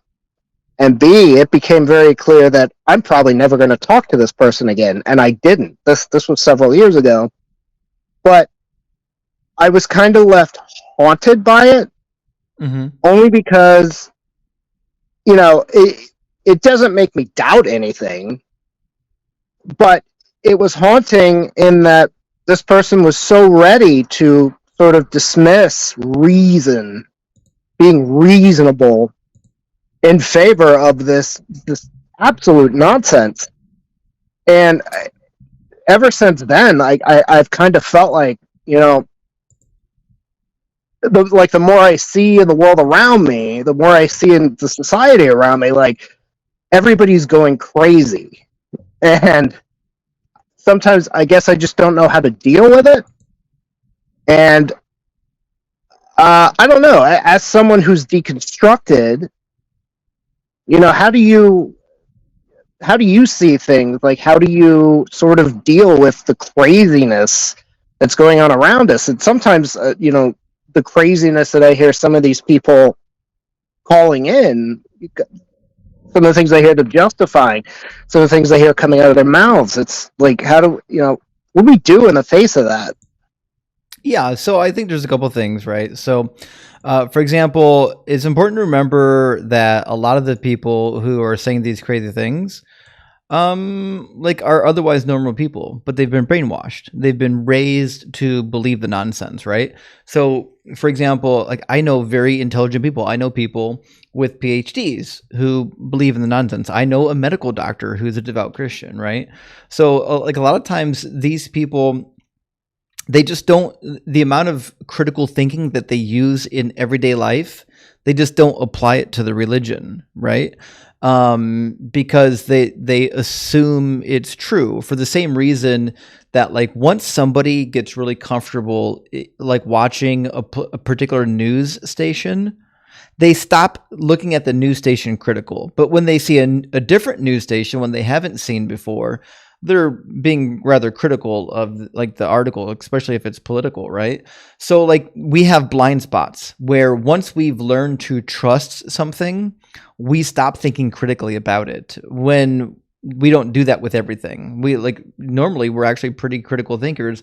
Not that everyone's like that. Some people don't think critically at all, and those people do exist. But I certainly think that the problem with religion is that we get so comfortable giving it a pass and assuming it's true that we just forget to apply logic to it. Now, for me, like I grew up so culturally Christian that if you would have asked me at any point before I was a real Christian if I believed in the Bible, I would say, yeah, of course it's the Bible. The Bible's true, right? So like, even before I had read the dang thing, I would have just told you it's true because it's the Bible, because it's how I was raised, right? Yeah, I mean, that makes sense. I mean, I guess what started you on the path to deconstruction was actually reading the Bible, or was there more to it? No, for me, I think it was studying the Bible for sure. Okay, so it was like the Penn Jillette, read the Bible, yeah, kind of thing. Yeah, the Christians that I surrounded myself with were decent people. You know what I mean? Like I knew that crazy Christians existed, like ones that would justify genocide and nonsense. I didn't go to church with those people. I went to church with very normal, decent people. So like for me, I never had to worry that like I didn't think that Christianity was dangerous. I didn't think that Christianity like was fundamentally bad for humanity. Those are all opinions I gained after I deconstructed and started to see how it warped people's brains. The same way you've probably seen where people, normally decent people can be convinced to do horrific things. I mean, yeah. So back to this person that I was talking about earlier. I kind of saw how it kind of devoured her, and how it gets kind of devoured. I've taken on this view that like religion, and this doesn't apply to all the religions, but like Islam and Christianity, they're almost predatory. Yeah, they have to be in the sense that like they smell. It's almost like your pain and your suffering and your insecurities and your weakness is like chum in the water, and these religions are like hungry sharks. Yeah, jumping on it, and it's very it's just a very scary thing. Anyway, look, that's it. That's all I had that out there. Listen, it was good to hear from you, and best of luck. Engaging in dialogue with some of these people because it takes patience. Yep. Thank you very much. Have a great one. All right, let me grab one or two super chats and we'll move right on to our next guest. We got a couple people that have been waiting to get in. And Johanna says, I've always known about selective hearing, but since started watching your show, I've learned about selective reading. Yeah, with Christianity, it's not just selective reading. Literally, people that are choosing purposely to not read, they are ignoring. And Jennifer, thank you for the $9.99 super chat. It says, lady who did my tattoo is named Rocks. She must be a prophetess of Doug. I guess that means I was tattooed by one of Doug's disciples. Yes, exactly. Yeah. And I know, and I now have his rock solidness coursing through my veins, Hill Doug. That Jennifer, that makes me so happy. I'm actually rock hard for your Rocks tattoo artist. Big W. And I hope you enjoy your tattoo. I don't have any tattoos, but I love tattoos. But Doug hasn't moved me to get any tattoos just yet. Sam says, always great cooking here, Justin. Thanks for all the great streams. Well, Sam, thanks so much for supporting the stream and for watching. I appreciate that. And Kay, thank you so much for the $5 super chat. It says, thanks for what you do. I'm 34 and I deconstructed when I was about 15. You were smarter than me. You were way smarter than me. When I was 15, I was making excuses. It isn't easy, and it caused many fights in my family, but it's worth it. I agree. Totally worth it. It will cause fights. It will cause some disagreements here and there, but that's how that works. Day Oneland, die. I'm going to call you Die. Thank you for sending out 5 Deconstruction Zone gifted memberships. I really do appreciate that. And also, Scylla Tax a bit. Good to see you tonight, friend. It says, diving in my new NRSV 5th edition, I feel sorry for Christians who have piled this mountain of guilt and fear onto their backs. Just why? That's the craziest thing, is that like they're legitimately piling guilt on top of themselves. I had a roommate once that literally thought that if he didn't repent of his sins every day, and then if he died unrepentant, he would still go to hell despite being a Christian. Crazy. AR, thank you for the $10 super chat. Says, I greatly appreciate what you do here. I was raised evangelical and was troubled with doubt. It would drive me insane for good reason. It turns out that there are problems. You have helped me a lot. AR, I'm so glad you shared that with me. That when you're in the faith and everyone is telling you it's true and you're reading it and you're like, don't look true to me. It looks problematic to me. Just know you're not the crazy one. You're like the only one out there that's being rational. So I'm glad you made it to the other side. With that, we're going to bring Judy up with us. How you doing, Judy? Can you hear me now? I can hear you now. Yeah, you must have your technology worked out. I switched over to my iPad. Well, it is absolutely working. So welcome in, Judy. Cool. I don't have a whole lot. I want to thank you for all that you're doing. Um, you've been quite the entertainment for me. Right now, I'm bedridden, I'm sorry to hear and that. well, it's it's God's fault. Anyway, um, so I just had a couple things. Um, when I was 4, before I made my first communion, um, my mother sent me and my brother to church all the time. So one day he said, "Oh, Judy, I think that's Ma up there." So he made me go up, and I didn't know what the heck I was doing, and I hadn't done a communion, but I was kind of scared because God was gonna send a lightning bolt down if you go and have your first communion before you've been whatever the process is. Right? Yeah. I went and I did it, and guess what? Nothing happened. No And smiting. no, nothing. And I knew, I knew then that it was BS. Hmm. I was just a little kid, and I knew it was just BS.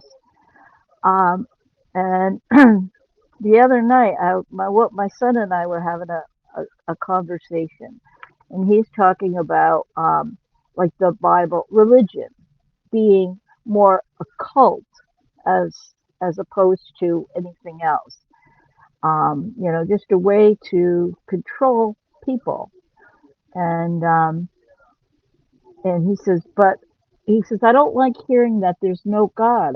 And I'm like, yeah, but you don't call it God. It's not what it is. It's the universal life energy, and we're all connected to each other. Every single one of us, every plant, everything. We're just all this energy, and we're connected to each other on many levels, and that shows up a lot, just hanging out. And then the other thing, is Einstein.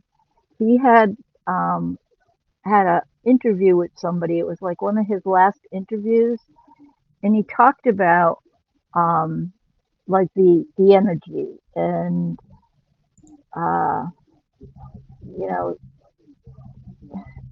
I can't repeat it. And it's funny because I had the same experience back in about 91. I had a near death experience, and and I explained it to people like, you can't really, you don't have a brain to think, you don't have a body to feel, you don't have anything, that substantial, so you can't really explain what happened. But I knew something happened. And then, I don't know, about a month ago, I listened to this thing of Einstein's, and he said it pretty well. It's kind of like, the energy, because we're all energy, every one of us. We all have our energy, and he talks about how it kind of continues on. Um, but I don't have Einstein said that. yeah, I've never heard and that quote before. yeah, well, it's actually a whole story about from the guy who took the interview. The interview was in '54, and he died in '55. Um, but yeah, I found it on the on YouTube, and I was So, listening. do you believe in like universal consciousness?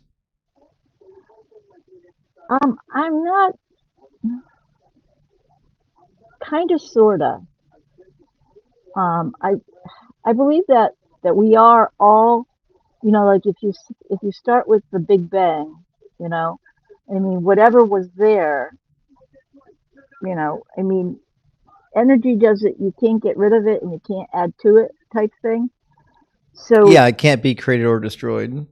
yeah, and so the whole idea of we all started from exactly the same thing, all of us. And how we evolved or whatever is almost moot.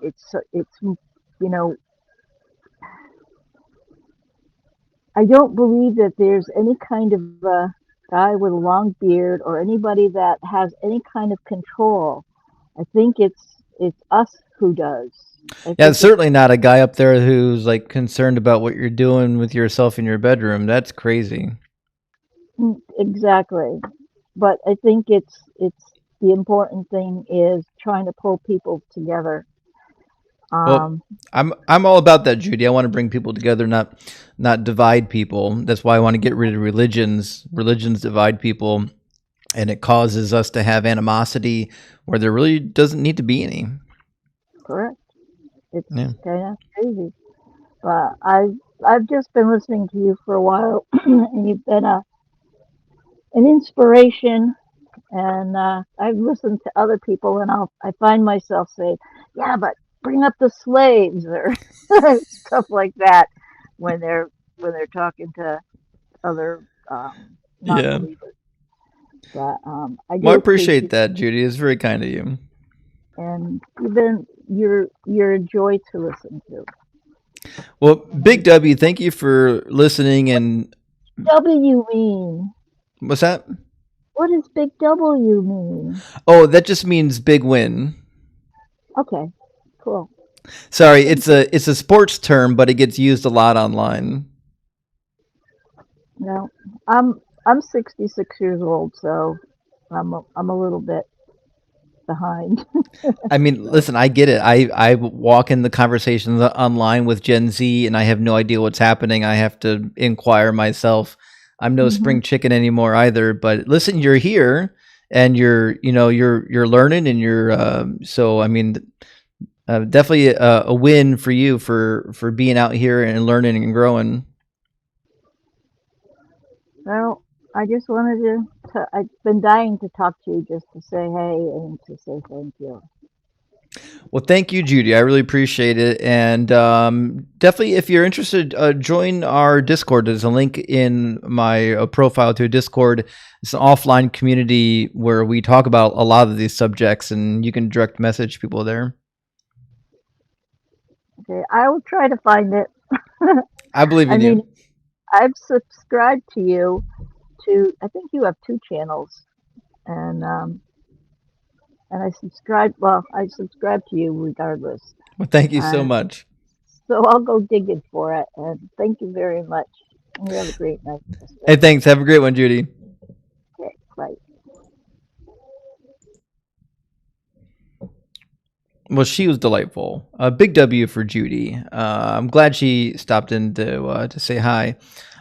And Design, good to see you tonight. Thank you so much for the super chat. It says, if the world is finely tuned, God's true nature is that of the kid that shakes the ant farm daily. I think that's it. The fine tuning argument always falls apart once you start talking about what's happening here on the earth. It doesn't turn out well. And Kip, thank you for sending out 5 DZ memberships. I really appreciate that. It's super generous. Big W. And D Banks Design, big W. Thank you so fucking much for the $100 super chat. Super appreciate the support. Says love the host, love the info, but most of all, the Christian comedians that continually come on and get cooked. Laughs are always needed. Appreciate the best channel on YouTube.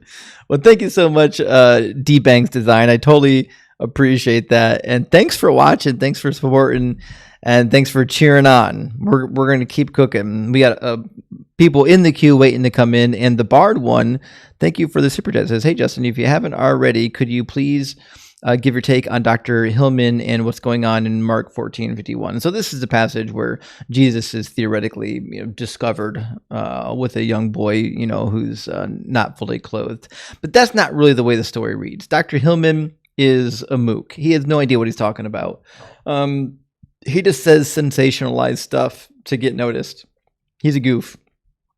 He has no biblical training. He shouldn't be reading the Bible. He knows Greek. That's great, but that's not really helpful. So, anyways, there in Mark, there's a story of a boy when the soldiers are coming for Jesus and his disciples, and they're grabbing hold of everybody. They grab hold of this young man who is got like just a single piece tunic, or a sheet, and he runs off. In order to escape, he runs off and ends up naked, right? And a lot of people had suggested, well, this is like Jesus doing nefarious stuff with young men, you know, it's pederasty. That doesn't seem to be the case. My personal opinion, I think Richard Bauckham has the best explanation of this passage. He wrote about it in Jesus and the Eyewitnesses. It's an apologetic book, but I like his explanation. And he gives multiple explanations. My personal favorite explanation, which I've heard elsewhere, is that most likely this was such a well-known story, like the early community that knew Mark and Mark's audience, they knew about the young man in the community that like had to escape in such a way that he ended up naked. How do you not notice that, right? But one of the things that Mark probably did in order to hide his identity was not give his name.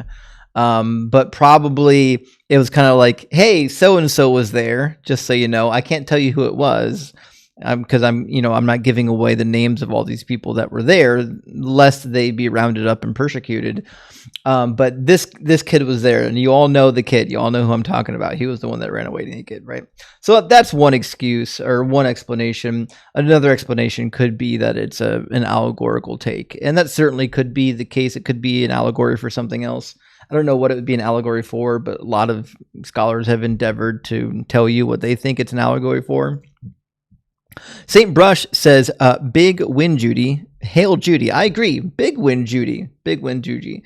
Leaving religion is tough. And hanging around with us heathens can be tough sometimes as well.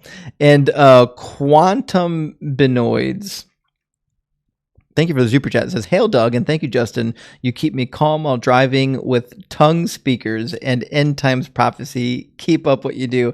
I can't imagine going on a road trip with people speaking in tongues. I went to a church where people spoke in tongues, and it was wild. It was absolutely wild, but all the best to you. And Johanna, thank you again for the super chat. It says, believers should read The Naked Ape. The book is almost 60 years old, but makes a lot of sense. Now I wish I had read it, because I actually don't know what is in The Naked Ape, but it sounds interesting. So thank you for the suggestion. I always get good book recommendations here. Thank you, Joanne. I will definitely give it a look. And now we've got Nate with us. How you doing, Nate? Hi, are you able to hear me? Yeah, I can hear you. I think we're good. Okay, good. Yeah, I know last week I was here.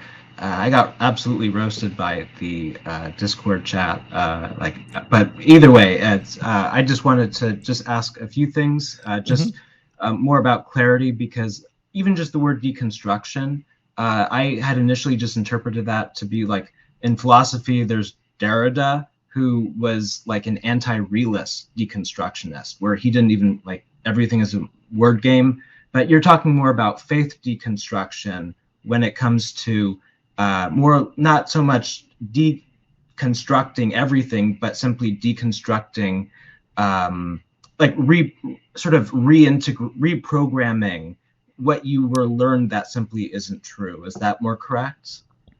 Yeah, I mean, a little bit. So the idea of deconstruction, which is kind of like what we do at seminary and Bible college, is like we're given like a fully completed house, right? So the act of deconstruction is saying, listen, we got this house.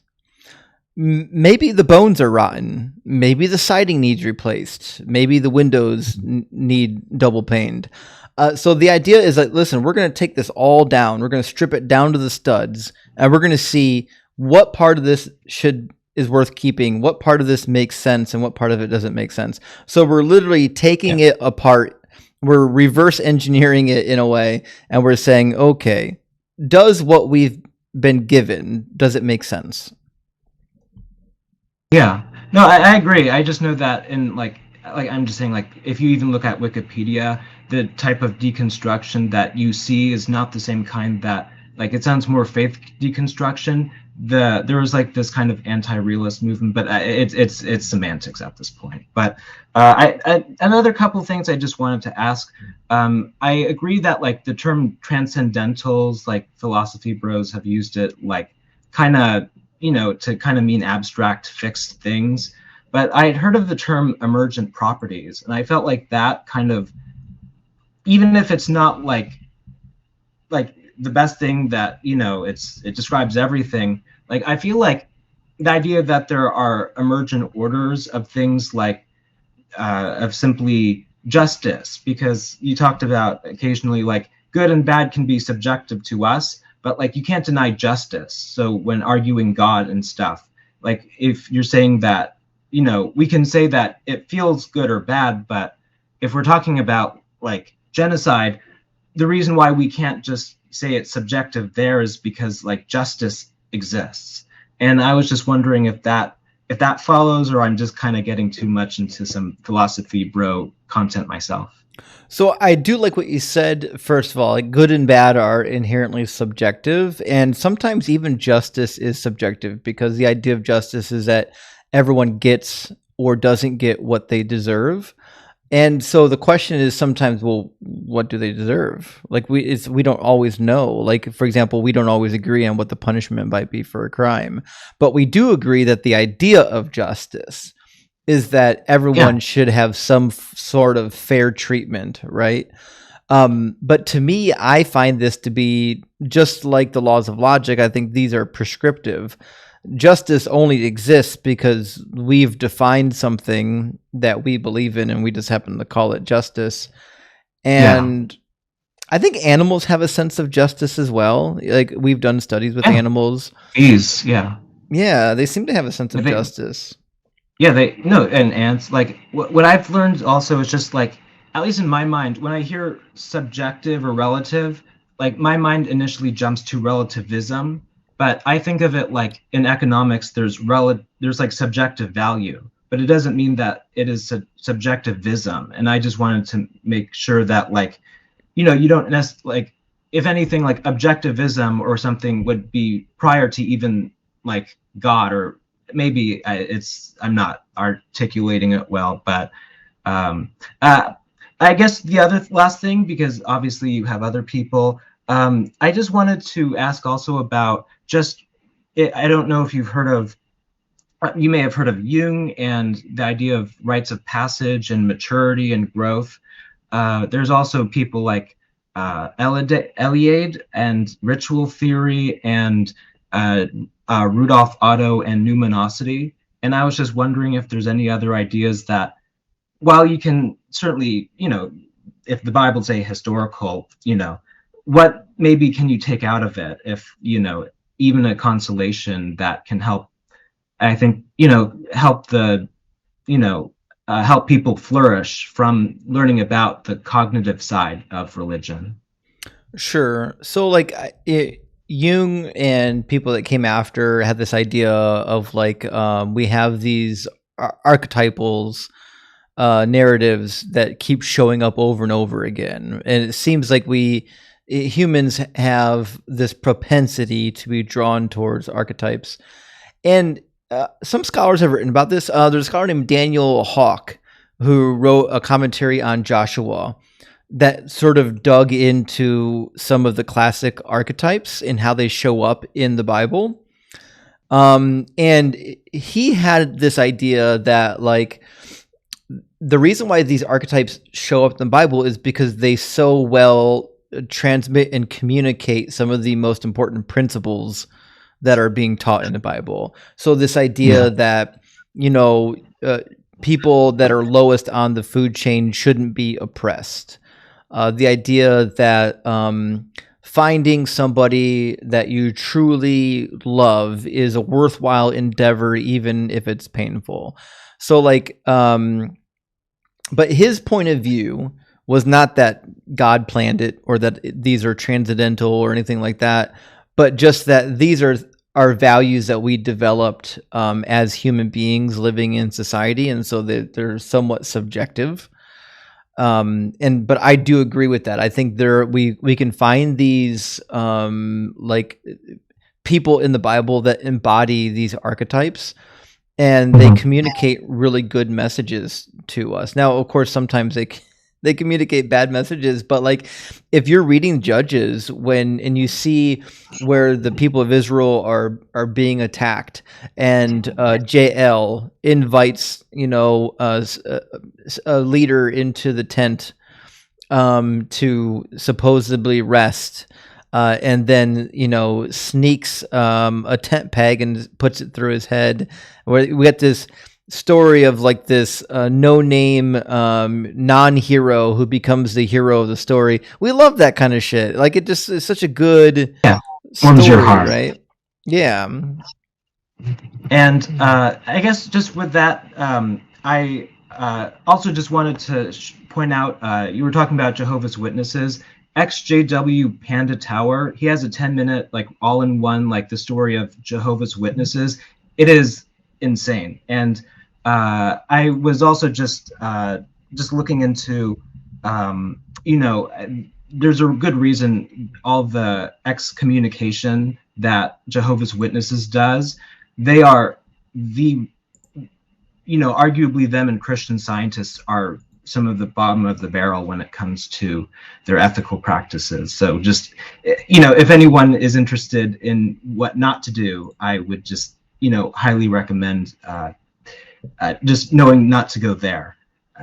That's all. And thank you. And also maybe I'd like to hear a little bit about the Holy Trinity and ideas, because it's very hard to talk to people because they're so sure of themselves. And I don't know, on your Bad Bible guide, I am a subscriber. I just thought I definitely want to look into, that area too, because it's just paradoxical at face value, but that's all. Well, I agree. And I think the problem with the Trinity is most kindergarteners can see the issue. 1 + 1 + 1 is just 3, right? So if God is 1 and Jesus is 1 and the Holy Spirit is 1, then in fact you've got 3 gods. And you might be inclined to think, well, no, because they're parts of God. It's like a 3-in-1 shampoo, or like it's an eggshell plus a yolk plus the egg white, right?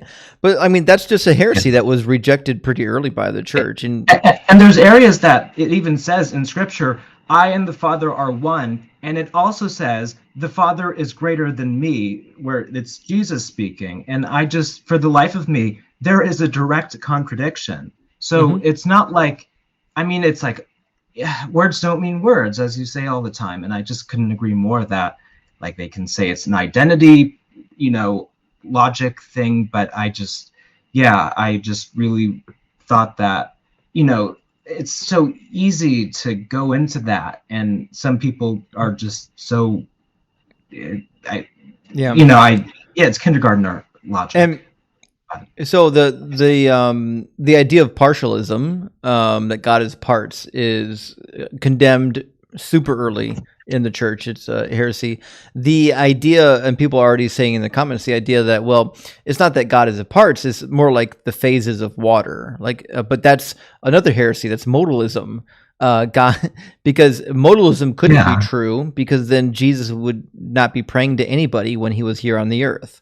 So in order for Jesus to be praying to somebody while he's here on the earth, there must be somebody for him to pray to. And that leads you back to the same conclusion, which is that there obviously is more than one entity.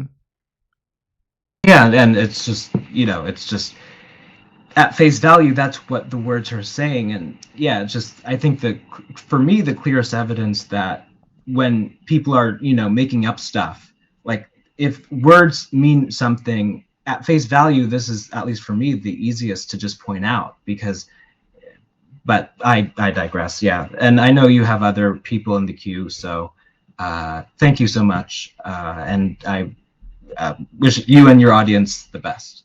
Hey, thanks so much. I appreciate it. Good to hear from you, Nate. Thank you. Cheers, friend. The Trinity is such a fun topic. It doesn't come up in debate often enough. I used to run just a Trinity background. Maybe we'll do it again soon. Sayla, thank you for the super chat. It says, for someone who believes in a necessary being, he certainly isn't very sure what he believes in, or at least not necessarily. So good. Such a great play on words. I really appreciate that. I love a good joke. And I agree with Space Lord. It says, to prove the laws of logic would require logic. You nailed it, right? It's become circular at some point. And E-Boogie says, thank you for helping me see the not light Interesting. Can I feel like that's the contradiction? Can you see that without light? I think you need light. I could be wrong. Silatex says, an ever shrinking, vacuous, tiny spot on the unknown of the unknown in my brain is where God is hiding. Checkmate, atheist.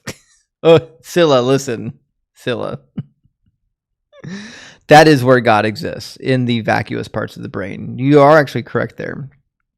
And Lou says, John 2:14 through 16, Mark and Luke, the temple's courtyard marketplace spread over acres and was guarded. One man alone driving merchants out is extraordinary.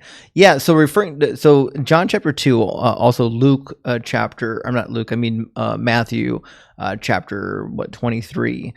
We get this crazy narrative of Jesus driving people out of the temple, which is insane. Listen, this was a large structure, hundreds and hundreds of people there keeping track of shit. The idea that this guy is just going to come on as lonesome and drive everybody out of the temple is absurd on his face. They would have arrested this clown, which is why the story doesn't even show up in John. The clearing of the temple shows up at the beginning of Jesus' ministry, the very beginning. In Matthew and elsewhere, it's at the end. It's like right before he dies. The only solution to this that Christians have is that, well, he cleared the temple twice. Yeah. I didn't believe that he did it once. You trying to tell me he did it twice? You're crazy. And Hola Furphy sent 10 DZ memberships. Big W, Hola. I really appreciate that. That's very generous. And Santa Park says, at least he didn't yell, stop talking over me. Happy Ascension Day, Eve, to all of us heathens. Yeah. That's going to happen. Before the night's over, there's going to be somebody literally shouting at me. That's going to be the course of events. Let me get our next guest in here.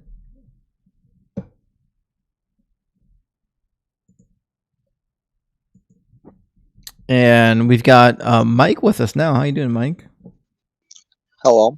So I wanted to ask you about what's your belief about biological sex versus gender? Well, I debate atheism, so is that something you want to talk about? Well, it refers to Christianity because you don't believe in that and you follow atheism, so that would refer to that because most atheists believe that there are infinite genders, so... Well, I don't believe in infinite genders. I think you're misusing the words. Also, I don't know if you're lost, but I'm not a biologist. Did you want to talk about atheism? Oh no, that's fine. So you talk about your deity. The point is that I'll talk about your morals and your beliefs. So, what genders do you believe exist? So you're not going to actually engage in the debate. You're just going to keep I'm going. Engaging. I'm asking you, what do you believe? You're just going to keep going to transphobic arguments. So what's transphobic? I'm asking you, what do you believe? There's no fear. So we're talking about the existence of a God, and you're intentionally running away from it. Did you actually want to talk about the existence God of a God? God is real. Yes, God is 100% real. Cool. And God made them male and female. So what do you believe? So that's the topic, right? So I don't believe in God. I don't believe that God created anything. So the first question I would have then is, what would be the convincing evidence or argument that would lead one to believe in a God? The resurrection of Jesus Christ. Cool. I don't believe that he resurrected. So what's the evidence that he resurrected? Okay, you don't believe it. So then what's your opinion of gender then? Because you don't believe that. What do you believe then? I'm talking about the resurrection, right? So why would I believe that a man raised from the dead? Because he is God in the flesh of man? Yeah, I don't believe that to be the case, though, right? So you'd have to establish that first. Like, if you believed he was God, then yes, I can see why you would think that, well, if he is God, he could resurrect, but you haven't established that part yet.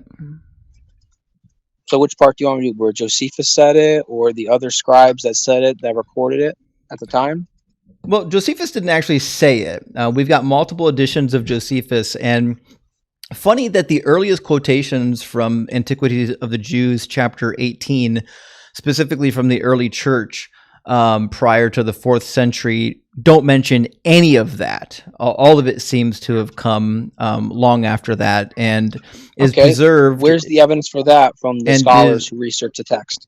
And is preserved in multiple language, and none of them actually match. Now, most scholars I know of tend to go by the Arabic version They don't typically go by the Greek version. The Greek version was the one that was kept by the early church. And the first manufacture we have of the Greek version that includes this nonsense about Josephus believing that Jesus is the Christ comes from the actual early church. It comes quite literally from the first church historian Eusebius. What it doesn't come from are actual documents from Josephus. So, again, I think that's not a great argument. And Origen himself, in like 190, 180, or the beginning of the 3rd century, about 200, writing on the topic, literally says that Josephus denied Jesus was the Christ. Yeah, you can deny it, but it was still recorded as being true. Well, like you can deny something being true, but it still happens, like biological sex. How you Origen support, like, 3+ different genders. Origen thoroughly reads and quotes from Josephus, and he said in his reading of Josephus that Josephus did not believe that Jesus was the Christ, which is obvious because he's not a Jew. So quoting Josephus isn't a great source for determining that the point Jesus with being actually quoting rose Josephus from is the that dead. he's a source where he disagrees with the faith, yet he quotes it happening and the people saying that it happened. That's what I'm saying. He doesn't quote that it happened. In fact, we don't even know what his original quote was, because the documents that we have of Book 18 all contradicted themselves. We've got a dozen different manuscripts, and they don't say the same thing. Okay, right? And where does it say this? Where's like the scholarly studies that show that they've been altered or so on? You could just get a critical edition of the Josephus, Antiquities of the Jews. You can also look at the stymetric analysis. Stymetric analysis has determined that the language used in Book 18 in the Testimonia Flavianum is not native to the rest of Josephus's works. It's clearly an insertion. So it's not really... I have no reason to believe that Josephus inserted that or said that. But even if he did, it still doesn't prove that Jesus' resurrection from the dead, being that he wasn't there, being that he didn't actually say he resurrected from the dead, and being that resurrection accounts in the ancient world were a dime a dozen. Okay, where's this a dime a dozen? Because you're saying they all resurrected. There's all these claims. Where are these other claims coming from, like the copycat Jesus? Where's all these there's a coming bunch. From? Because now there's a guy named Zalmoxis, another one named Dositheus, another one named Aristeus.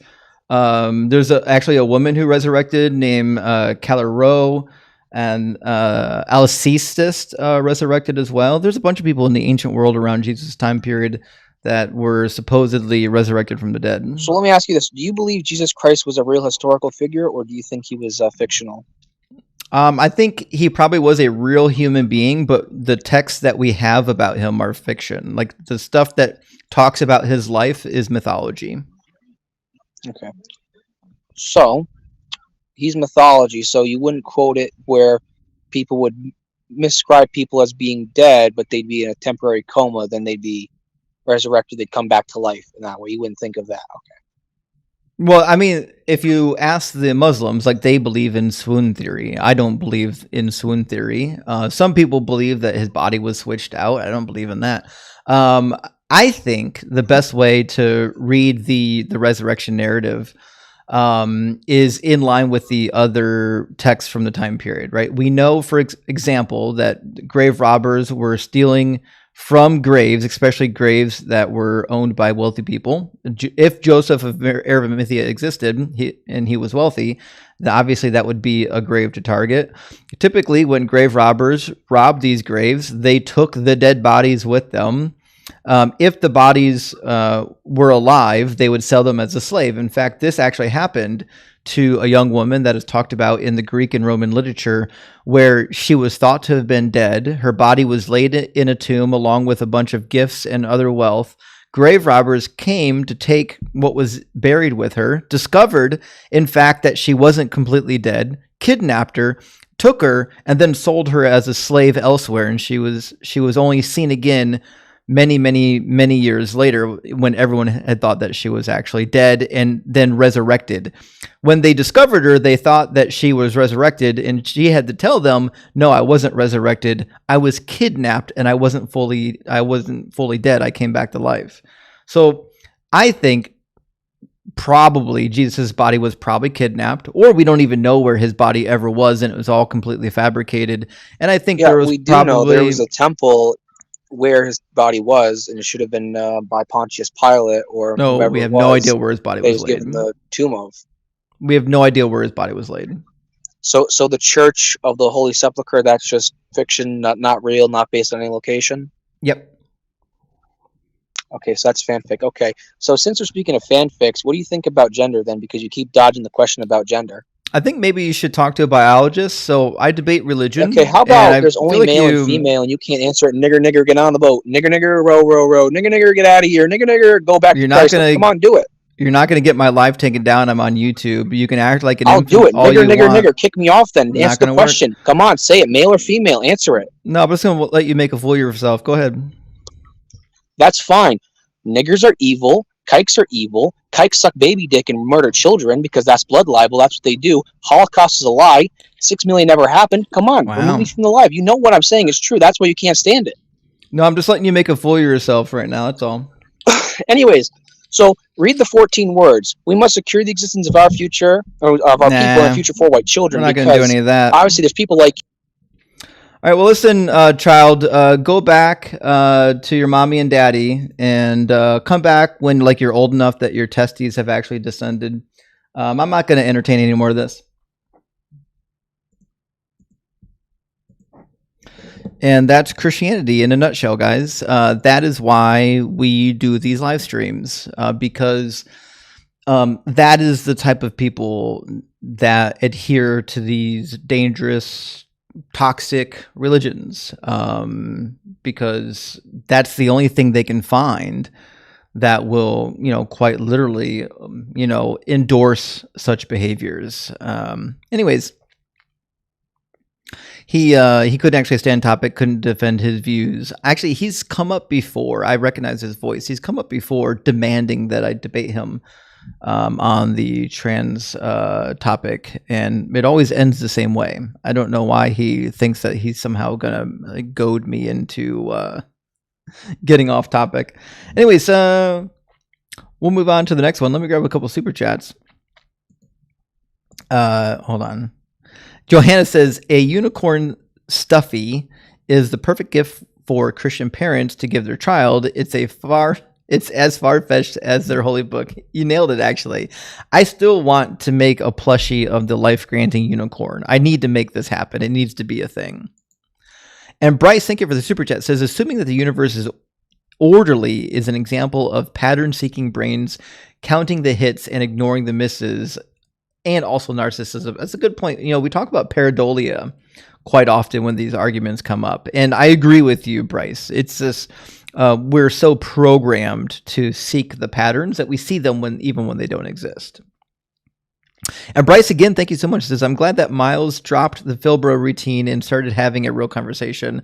I was actually a little bit shocked. I was curious if he was going to Philbro the whole time because, Philbro's going to Philbro. But he came around and we ended up having a decent conversation. I think that goes to show that sometimes you just got to get over the nonsense and let them know that you're not going to, engage in the nonsense, and they'll come back to sanity. But it doesn't work for everybody. And a big W, Salem, for the 1999 super chat. In fact, it's so big. 1 second, it's slightly cut off on my screen. There we go. It says, do the people realize that Christianity is younger than human civilization? I mean, I think they do. It says, do they think humans had no morals until 2,000 years ago? That's where they differ. It says, where do Christians think they got their morals from? Older religions and atheism. Holy rock. So you're 100% right, Selah, because most of the laws that you have in the Hebrew Bible and even in the New Testament, they all exist outside of the Bible. I can find them elsewhere. In fact, most of the 10 Commandments, not all of them, obviously, are directly paralleled in the 42 confessions of Ma'at from Egypt. And I know there are some apologists saying, no, they weren't. They absolutely were. I'm more than glad to show you where they are. Johanna, thank you for the super chat. It says, why can't believers realize that atheists are more morally developed human beings? I guess they have no sense of wrong and right without someone finding the answer in their horribly immoral book. Yeah, that's the case, right? Because the general belief is like you can't be moral unless a God is telling you that you need to be moral. But that tells me that you're dangerous. Like if you can't be moral without God telling you to be, then you're a dangerous individual. And Solar says 5 billion years, sun will explode. I thought it was 1 billion. Oh, expand. I thought it was 1 billion. I could be wrong, but it says 5 billion years, sun will expand and engulf Mercury, Venus, and maybe Earth. 1 billion years, sun will heat up enough to evaporate the oceans and end life on Earth. Correcting as an astronomy nerd, that's probably more like it. That's a good correction, actually. I think you're right. It's not that it's going to swallow up the Earth. It's just going to end life on Earth. Eventually, it will swallow life on Earth, or it's going to swallow up the Earth. Just not in a billion years. I appreciate the correction. I really do. I appreciate that. And Discordia friend, thank you so much for the super chat. Says this Philbro isn't so bad, but why do they always talk so fast? Are they using a technique of dazzle them with bullshit? Yeah. So you guys probably know the old saying. What was it? It's similar to dazzle them with bullshit, but it rolls off the tongue better. What was it called? It's not actually coming to me. Maybe I'll Google it. It was a good saying.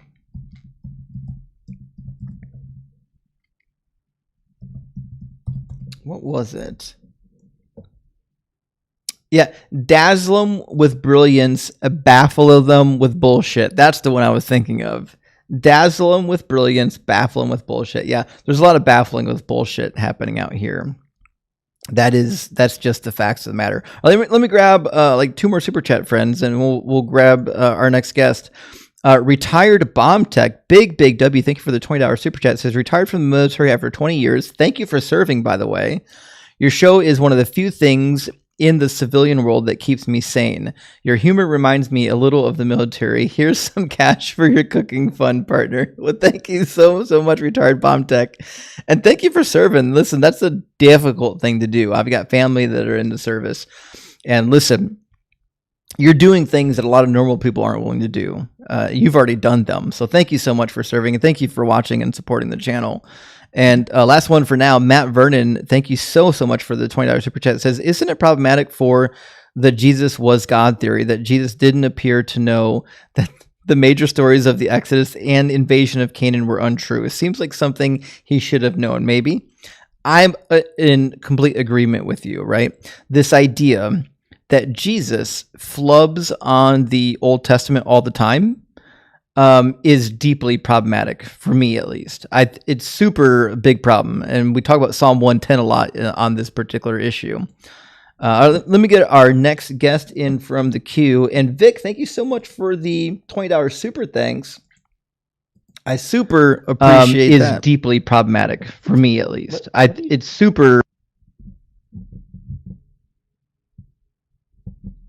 Prophet Denia, why are you feeding my stream into your microphone? What's happening? Thanks. Okay, I'm gonna drop this. I don't know what's going on with this person. All right, and we'll move on to the next one. Vic, bravo to you for supporting the channel. I really appreciate that, friend. All right.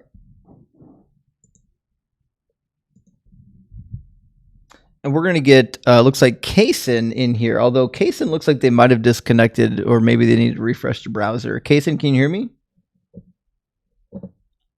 Kaysen? Bueller? Anybody? Okay. Kaysen not actually with us. We'll move on to the next one. Looks like we've got Thrak. Kaysen in here, although Kaysen looks like they might have disconnected, or maybe they need to refresh the browser. Kaysen, can you hear me? Thrak, I don't know what's going on with your audio setup. Do you have a microphone you can plug in? Bueller? Anybody? Not actually with us. We'll move on to the next one. All right. Well, Thrak's not fully connected. We'll keep going.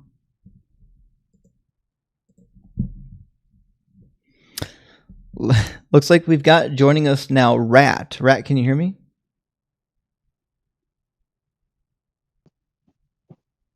Rat? Rat? Rat? Your connection is good. Yeah. I can Hey, hi. Can you hear I me? can hear you now. Yeah, it looks like your microphone's turned on. How you Oh, doing, Rat? yeah. I just switched over to my. Hold on a second. I just switched over to my Bluetooth headpiece. Sorry about that. No, I'm good. Hey, how are you doing tonight? Good. Thank you for asking. Rat, are you at least 18 and are you a believer? I am at least 18, and I am a believer.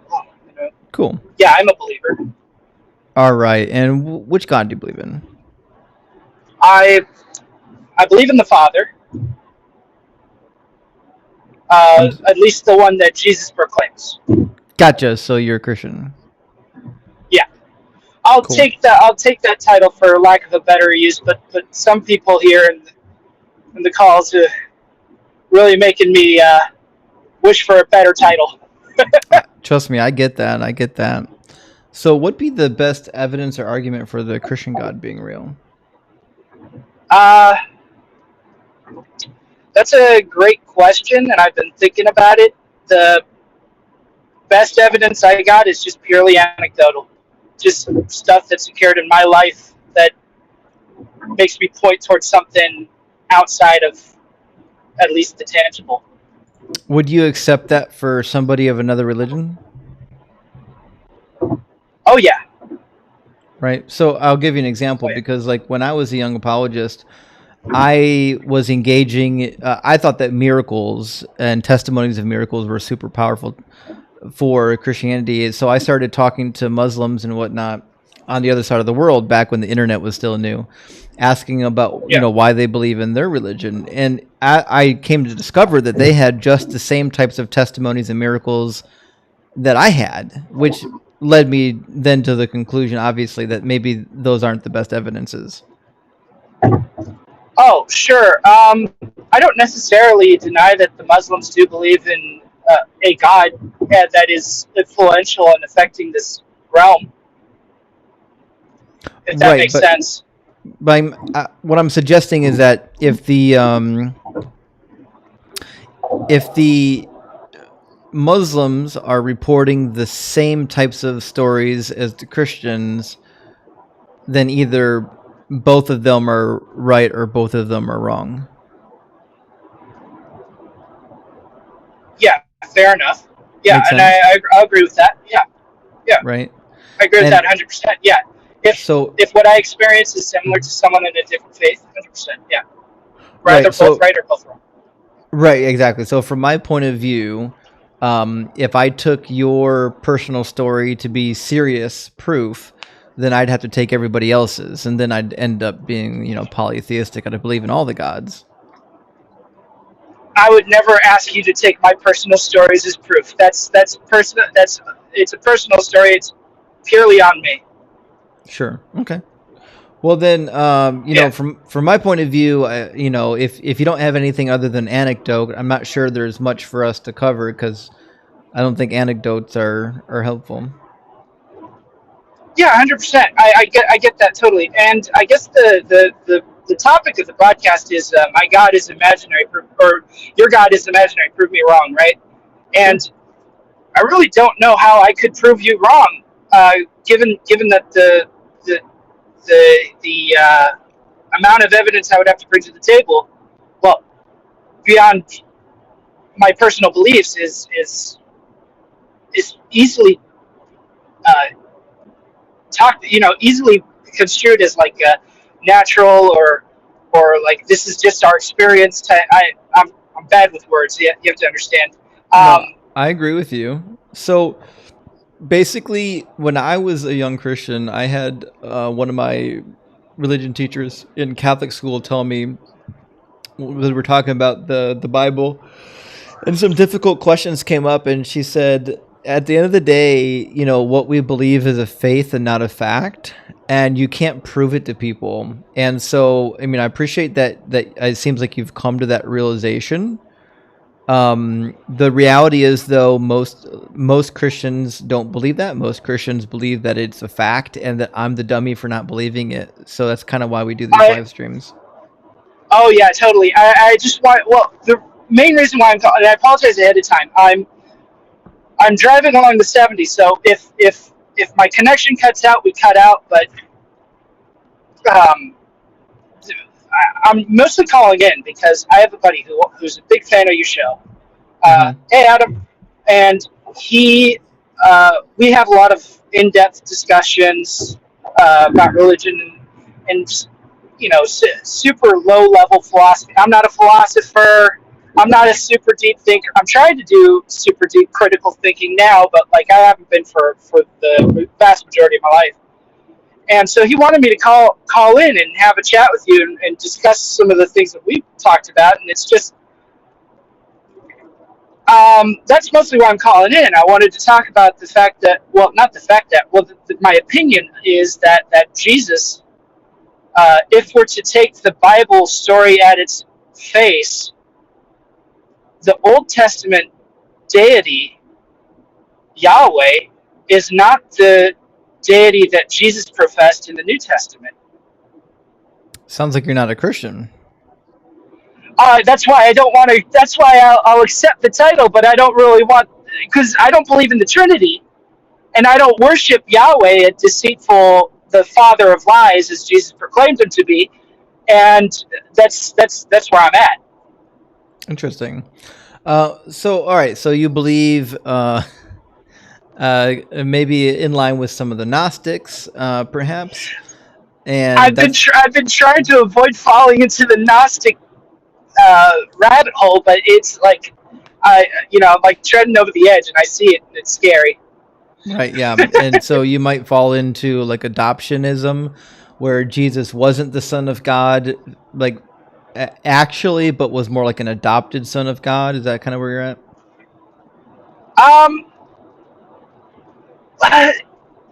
That's harder to say. I guess you could probably more bunch me in with Gnostic traditions, so it's like the Yahweh being the demiurge or something along those lines. That's a little closer to what I think. I do think that there is like a hierarchy to the spiritual realm, if for lack of a better term. Like there is like a supreme, and then there are lower rank entities. I would consider Yahweh and Jesus among those lower rank entities, not the same as the supreme, but still like they would refer to him as the Father, that sort of thing. Sure. So do you believe the Bible's true? No, I think there's a lot of, well, I mean, there are like broad stroke stuff is kind of true, but there are a lot of lies and deceits, and people have used the Bible in their own quest for powers throughout the years, like the Deuteronomists, and like reconstructing the Torah to fit their like political motives, and then of course like the Catholic Church adding in verses and taking away sections of the New Testament to fit their political and power grabbing motivations and such like that. So the Bible is, as it's a text, it is a collection of books that we have to read and critically think about. As far as its truths, as far as we can verify, and as far as we can verify is again writings of a certain perspective, a certain bias. Like we get the Old Testament, but it's all written from a bias of Moses or whoever wrote the Torah. Is the Bible superior to the Iliad right? and the Odyssey? Say it again. Is the Bible superior to the Iliad and Odyssey? Oh, to the Iliad and Odyssey? Yeah. It's a cooler story, I think. But Iliad and Odyssey are very cool stories, I will say that much. But is the Bible more true? Is it truthier? Truthier? I mean, that's my belief, yes. Okay. What makes the Bible more truthier than the writings of Homer? the Bible truthier than the writings of Homer? That's a great question. Well, unfortunately, there's so much like inconsistency in terms of like historical events as far as we can verify and what's written in the Old Testament.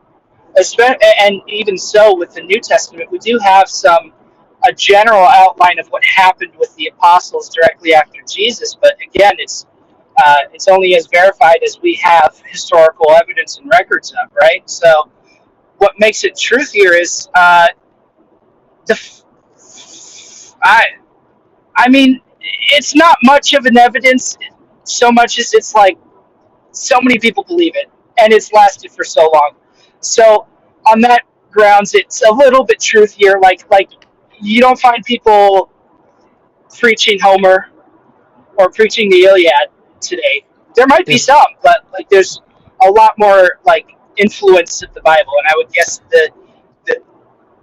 that would be the metric in which I would weigh the truthierness of the Bible. If and when Islam replaces Christianity as the world's most abundant religion, would that mean that the Quran is truthier than the Bible? I don't necessarily think either of them are not truthy. Does that make sense? I like the Quran still like. I think it's the same entity. Honestly, I think it's all Yahwehism. It's all Saturnian worship. But the difference is that Allah doesn't believe that Jesus died for your sins, or that he's the son of God, or that God can even have a son. Certainly doesn't believe in multiple deities. He wants to give you 70 virgins if you sacrifice your life for the cause of Allah. That you'll be swimming in rivers of milk in the afterlife. I think they're pretty different conceptions of God, right? They are pretty different conceptions of God. Now, I will definitely give you that much. That's why I think the version that Islam teaches is more closely related to the version that the Old Testament teaches.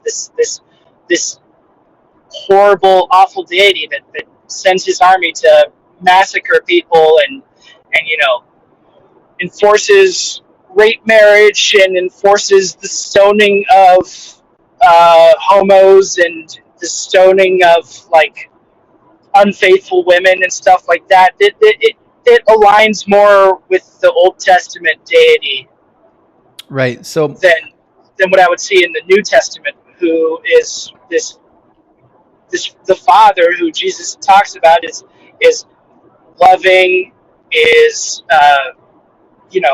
faithful, keeps his promises, would not send snakes to those who ask for bread.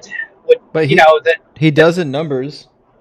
When the Israelites cry out in the wilderness for bread, God sends wild snakes. Which is exactly why I brought that point up. I don't think Yahweh is the Father that Jesus preaches about.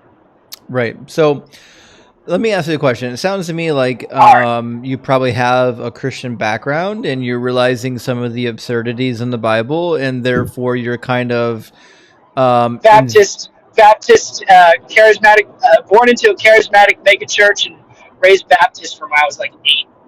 Right.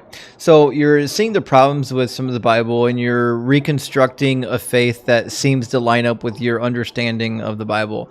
What I'm trying to figure out is, once you've seen all the problems with the Bible, you've seen the God who says genocide's cool, rape is fine, different things like that. At that point, why are you trying to reconstruct a faith that includes the Bible, as opposed to just say, oh, this book's fiction and it's bullshit, and invent something different that doesn't need the Bible to be true?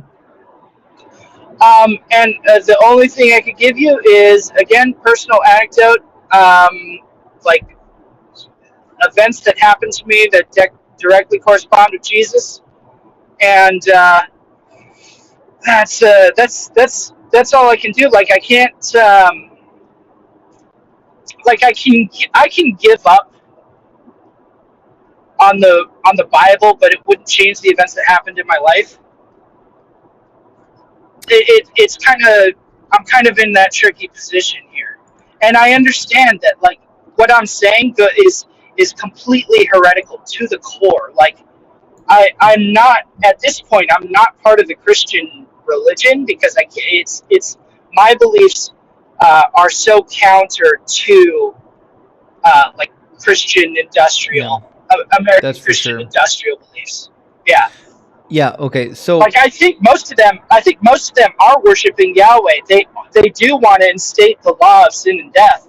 You know, they want that law back because it's what gives them power, what gives them control. But like that's counter to what I think the New Testament's about. You know, it's like freedom from the law because the law is law of sin and death.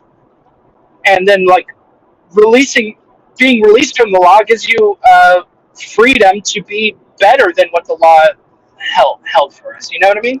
yeah, Well, I mean, all I right, know you what don't you're have to agree, saying. but I don't think it's yeah, sensible. But that being said, that's fine. all right. So let's try to circle the wagons here. Okay. All So right, all right. you don't really believe in the Bible's truthfulness. You don't really believe in how the New Testament understands the Old Testament. You don't really even believe in some of the words of Jesus, apparently. And so it seems to me the only thing But that's in what keeping way? we'll get there. What? It All seems right, to all right. me that the thing that's keeping you in this whole Bible-based religion is this idea that you had an experience with Jesus or with a God that you associate Yeah, with Jesus, and so, that's fine. yeah, So, yeah. and I've heard these. I've heard this before. And in fact, when I was a believer, I would have said something similar.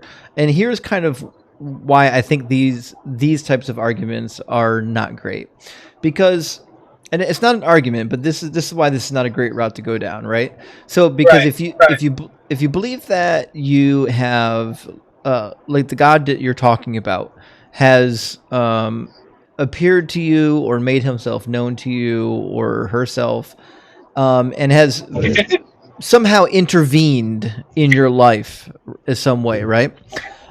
Mhm. This is problematic to me that we would believe in a God that would intervene in like rather mundane details, which is usually how these stories turn out, like rather mundane interventions that could Sure. be better explained by psychology, but then he won't intervene when there's 3 million children dying of starvation and literally just a loaf of bread would keep them alive for another week. So like it's Right. weird to me that like a God would be concerned with the little tiny affairs of our first world problems, but then choose not to intervene in all the horrific stuff that's going on every second of every day. Yeah, it does suck. Yeah. Yeah. So, only thing I can say in response to that is kind I'm stupid, so I'm kind of retarded. So I do what I Well, can with what I'm working with. I don't think you're Um, stupid. I think you had an experience and it was convincing to you. well, yeah, no, I do think that with as far as the New Testament's clear. All right, so the Old Testament sets up the story of this deity masking this Canaanite deity, right, this Yahweh or Yadabo or whatever you want to call him, masking himself as the God of this world, taking the spot of the Most High. He curses the land, and we know the Garden of Eden's a whole thing in of itself. Like the liar in the garden is not the snake, is not Adam or Eve. It is Yahweh in the garden that lies, and so he curses the land, he curses earth, and Yeah, then so the God of the Old Testament is evil. the God of the Old Testament is evil. Okay, And now, is the God of the Old Testament the God of everything? Did he create all things? no, Who did? um, I I believe it was a council of deities. You know, we got like the general term we have is Elohim, and we don't really know if that's a singular or plural. Whatever the creation element was it? I believe it was a council of deities known as the divine council is referred to in Deuteronomy 32. It's referred to in Psalms chapter 82. A few other places in the Bible. It's this divine counsel. Right. And why would you believe that they were the ones that created everything? Well, it's just fun to believe. Sure, right? But the Bible Yeah. says that Yahweh created everything.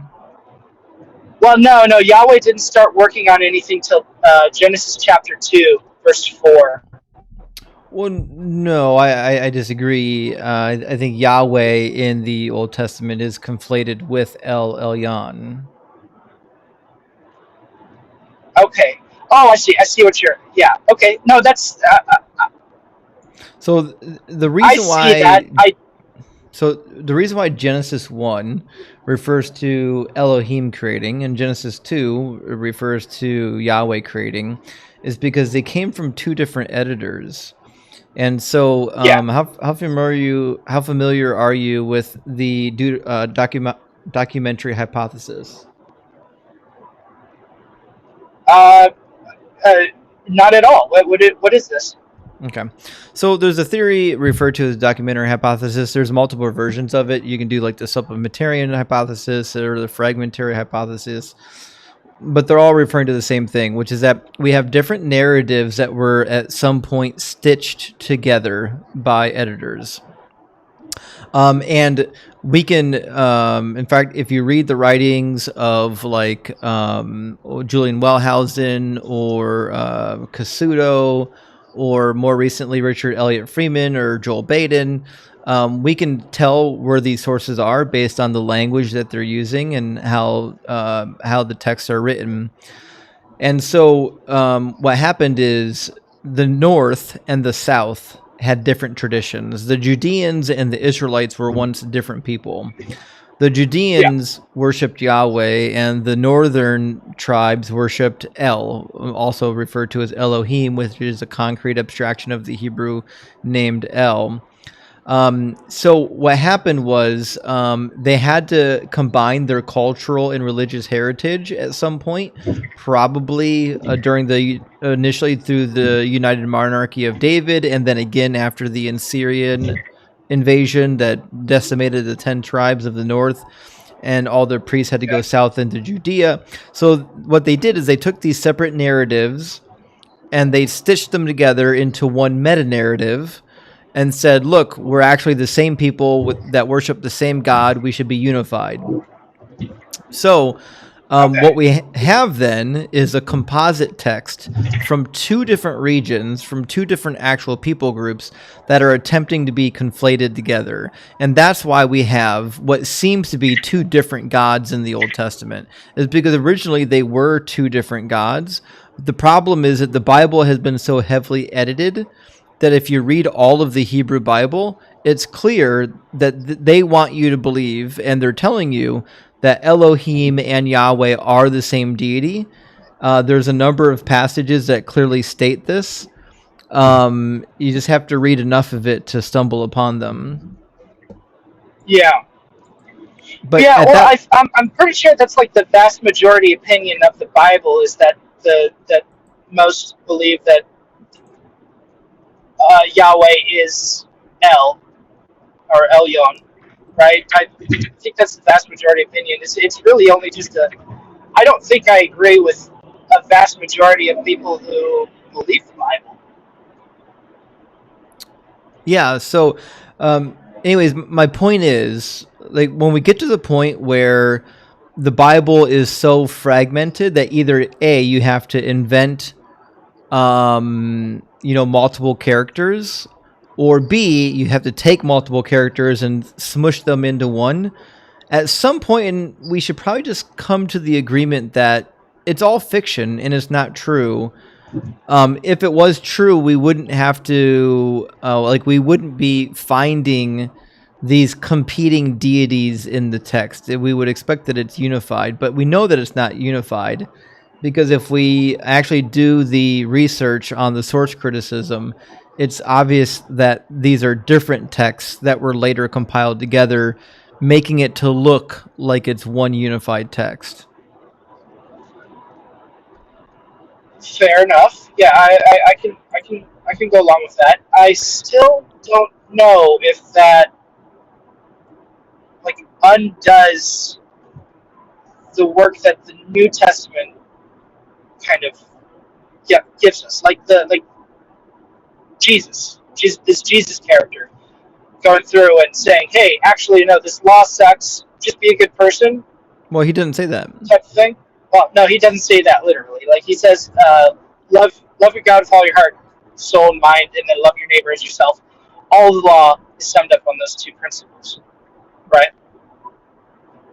Yeah, Jesus was a Judaizer. Jesus said that sure. whoever follows the law will be great in the kingdom of heaven, and whoever doesn't follow the law and teaches others not to follow the law will be called least in the kingdom of heaven. So Jesus was definitely pro-law of Moses. Yeah. It wasn't until like Paul expanded upon that, and John, and a little bit James, but not so much. Yeah. So anyways, I mean, your position is deeply interesting, but I need someone who can come up and will have a debate with me. Yeah, fair enough. Totally understand. But I appreciate you having a chat with me. I was intrigued by your position to kind of see where you're coming with some of these opinions, because like the Gnostics weren't crazy. Like there's a reason why they came to some of their conclusions. We don't get them too often on the live stream, but we appreciate you coming up. All right. Well, thanks. I'm glad to have talked with you.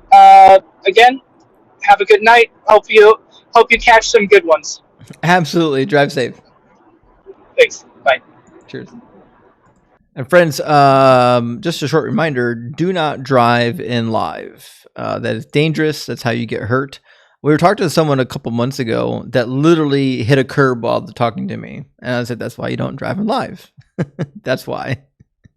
All right, let's go over a couple of super chats. TM says, Calvin burned Severus alive for denying Trinity. Yeah, over in Geneva, right?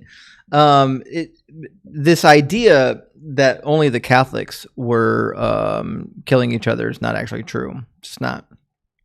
Henry, thank you for the super chat. Says Mark 10:18 kills the Trinity. There's a couple passages I think that kill the Trinity. I think the fact when he says the Father is greater than I think that's a crazy thing to say. When you're also suggesting that somehow you're equal, which he does doesn't say that. But to your point, Mark 10:18 is when Jesus says, "Why do you call me good? No one is good but God alone." That's a crazy thing to say if Jesus is actually God. And Josh says, "Guest is out the gate a dumbass." I think you're referring to the prior one that tried to get my live taken down, and I agree with you, Josh. Patty, thank you so much for the $10 super thanks. I really appreciate that. And Stargate Master, thank you for the super chat. Says that was very impressive. Anyone else I've watched would have lost it on that kid. Way to show the perfect juxtaposition between us and them.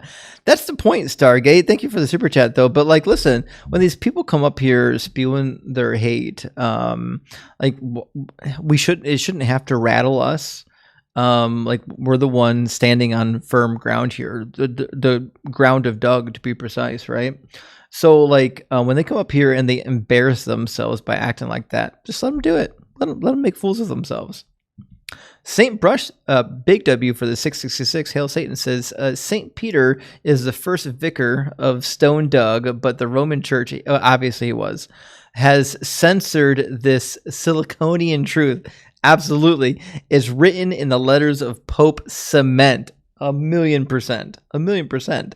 That's why there were so many Pope Cements. The L, the spelling Clement is spurious. It's a formality. They're all Pope Cements, except for some of the bad ones. Thank you for the super chat, though. That was pretty good, Saint Brush. Mr. D says, you should have told that guy that God was trans. Oh my gosh. I haven't done that argument in so long. But you're right. The kid who was dying to debate the trans topic, I 1,000,000% should have said the God of the Bible is trans. And I've got a dynamite argument for that. It's just true. It's just logically, factually true that the God of the Bible is trans. That's all there is to it. Nathaniel, thank you for the $10 super chat. It says, hello, Justin. Definitely not bribing you, but is there a way to see the queue? I would love to debate you, but it's kind of 4 a.m. here. I think you mean to jump ahead in the queue. I mean, if you're in here, oh, you must be Nate. Nate, I thought there's a Nate in the queue, but I assumed it was the Nate that I just talked to because it came up at the same time. And sometimes when I talk to somebody and they drop out and they have a bad connection, it'll show that they're hanging around in the queue, even though they're not hanging around in the queue, and it looks exactly like what you're showing up as. So I apologize, Nate. I can pull you in, not a problem. I didn't actually think you were there. I thought that was an artifact from the prior Nate. So I'll grab you, Nate. Don't worry. And 9040, Big W, thank you for the $10 super chat. Thank you for being my number one fan. And also Patrick, thank you so much for the $10 super chat. Says, love your content and the broad strokes. Well, thank you so much, Patrick. I appreciate the generous support. And thanks for watching. Thanks for liking. Thanks for sharing. All right, let me get Nate in here. How you doing, Nate? Hello. Can you hear me, Justin? Yeah, I can hear you. Sorry you've been waiting for a little bit. No, that's completely fine. I knew there was another Nate, but I didn't know if rejoining would put me into the back of the queue. And it's still 3 a.m. It might have. Don't worry, I totally get it. And I've been there before, late nights, barely hanging on. So, Nate, what's your background? Are you a believer? I am a former Seventh-day Adventist. I was born and raised in that church and in a very small country, so my name is really easily. Anyhow, my grandpa was a pastor, so you must understand. I have heard all the talking points. The Bible is the book I have read the most in my life, even if I do not believe a single word of it. But being raised a Seventh-day Adventist, kinda, and in a fully Christian family, kinda forces you into believing a lot of things that you wouldn't otherwise. Yeah, it primes you to accept things that you wouldn't normally accept. But it sounds like you're left. You're no longer a Christian. Yes, but I have a lot of questions of the scripture, and I would love to put an end to my cognitive dissonance, you have called it. Sure, yeah. What's the situation? The Bible, for example, you've talked about the Trinity, and you said you have gone on this topic a lot. But I have a couple of verses, for example, Psalm 33:6, Isaiah 61:1, and Proverbs 9:1 that talk about God's word, God's spirit, and God's wisdom. Mm-hmm. And I want to know how these do not relate to the Trinity. At least if you take at face value everything else the Bible has to say. Yeah, so you're kind of doing what Philo did. So Philo of Alexandria had this general principle, and it shows up in the Psalms as well with Lady Wisdom. Had this idea that like these characteristics of God can be personified, but in the Proverbs, it's not a literal entity with thinking capacity. It's a metaphorical entity, right? And Philo did the same thing, but like. So we had this idea that like this entity, the Word of God, became flesh, and that's Jesus, right? To me, this is the Bible that's taking something that's clearly like an artistic rendering of an idea and creating a literal case of it. And I just don't really think that is the way the original texts were meant to be in the Old Testament. I don't think that like I don't believe that like the characteristics of God could or were thought to have taken on their own life force. Okay, I understand. So it's just a fundamental misreading of the actual text in your view. I don't know if it's a misreading. I think the question we have to ask ourselves Misinterpretation, is, I mean. yeah, it's a different interpretation. Like, so when we hear about Sophia, Lady Wisdom, Yeah. are we suggesting that there's an actual thinking entity, like wisdom is somehow embodied as a thinking entity, or is this more like a metaphor, like for example in Isaiah, when the nation of Israel is personified as a single person? Well, the nation of Israel clearly is not a single person. um so like Yeah. it seems to be like taking something that is a little bit abstract and then personifying it as an individual is kind of a helpful analogy for explaining how it works. But I don't know if I would read that and take that to be a literal situation where it's saying that there's an actual personification of wisdom that is sentient. Okay. Okay. I completely understand your point. I've heard you make this argument a lot still about the Trinity. That I guess my issue with some of the points you've brought up is that at least my Seventh Day Adventists, in where I'm from, believe that it's a stupid analogy. But God is like an egg, right? You have yolk, you have the shell, you have uh, the whites, the egg whites, and I guess the Trinity would make sense in a way that the same way that the egg, the yolk, and the shell are an egg, the Father, the Son, and the Holy Spirit would be God, the entity that we would call God. Right. So then I think the problem you have there is, I think you're probably okay because you're a Seventh Day Adventist, but you have to be okay with the heresy of partialism. If you're okay with the heresy of partialism, we can probably move beyond that. But No, I am I am completely not okay with any of this, right? As I said, former Seventh Day Adventist. I'm just bringing up the talking points that I haven't necessarily heard you talking about, or at least I haven't found them. because the problem with partialism is it denies the idea that Jesus is 100% God, and that God is 100% God, and that the Holy Spirit is 100% God. And so in Christianity, for the Trinity to work out, you need to have this idea that Jesus is 100% God and 100% man. But if you go to partialism, then you're suggesting that, well, he's only part God. He's only part of the thing that makes him God, which means he's not actually God on his own. He's only part of God. Okay. Okay. So what you could say is kind of like saying, I am Justin. Everything that makes me, I'm a person, I am Justin, right? Now, Yes. my arm is a part of me, but my arm is not Justin. My arm is a part of me, but my arm is not a person or a human. It's just a part of something, right? So when we Okay. talk about God, typically God doesn't have parts. God is completely whole. So Yeah, but it's what I guess the Adventists would call him triune, right? He's all, but he's total in his partiality, the same way that your arm is no less of a part of you than your leg is. That's not my analogy, obviously. right.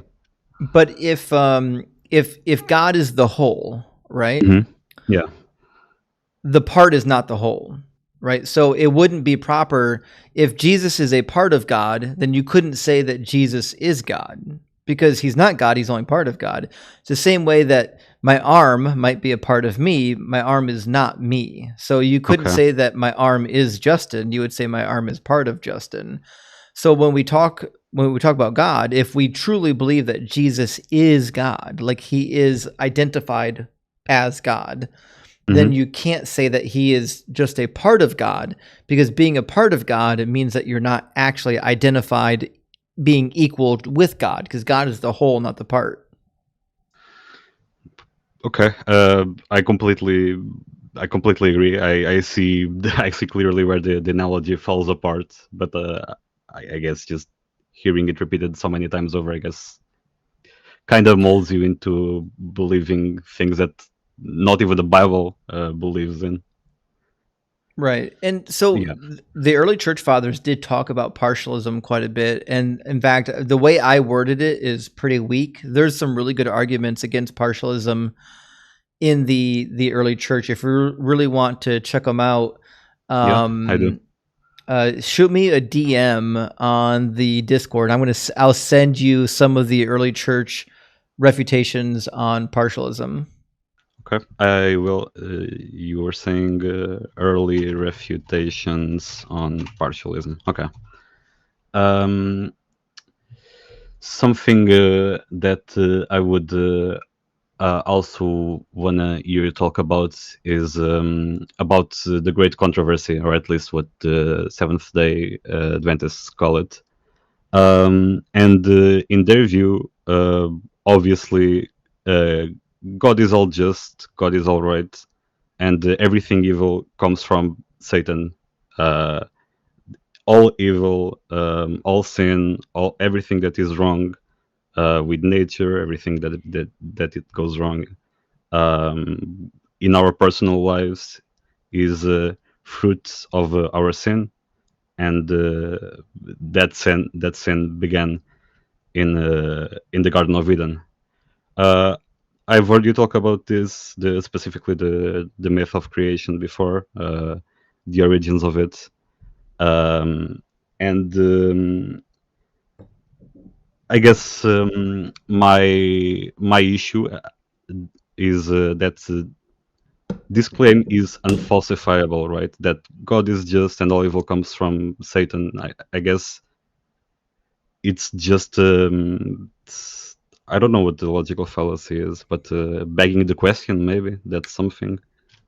Well, maybe, and I think the problem is if you're talking to a Christian and they're talking about like the origin of evil and things like that, make them root it in the Bible, because in the Bible it doesn't say that all evil and all pain and suffering comes from the devil. That seems to not be there at all. In fact, Satan can literally only do what God allows him to do. In the book of Job, we see that. In the book of Job,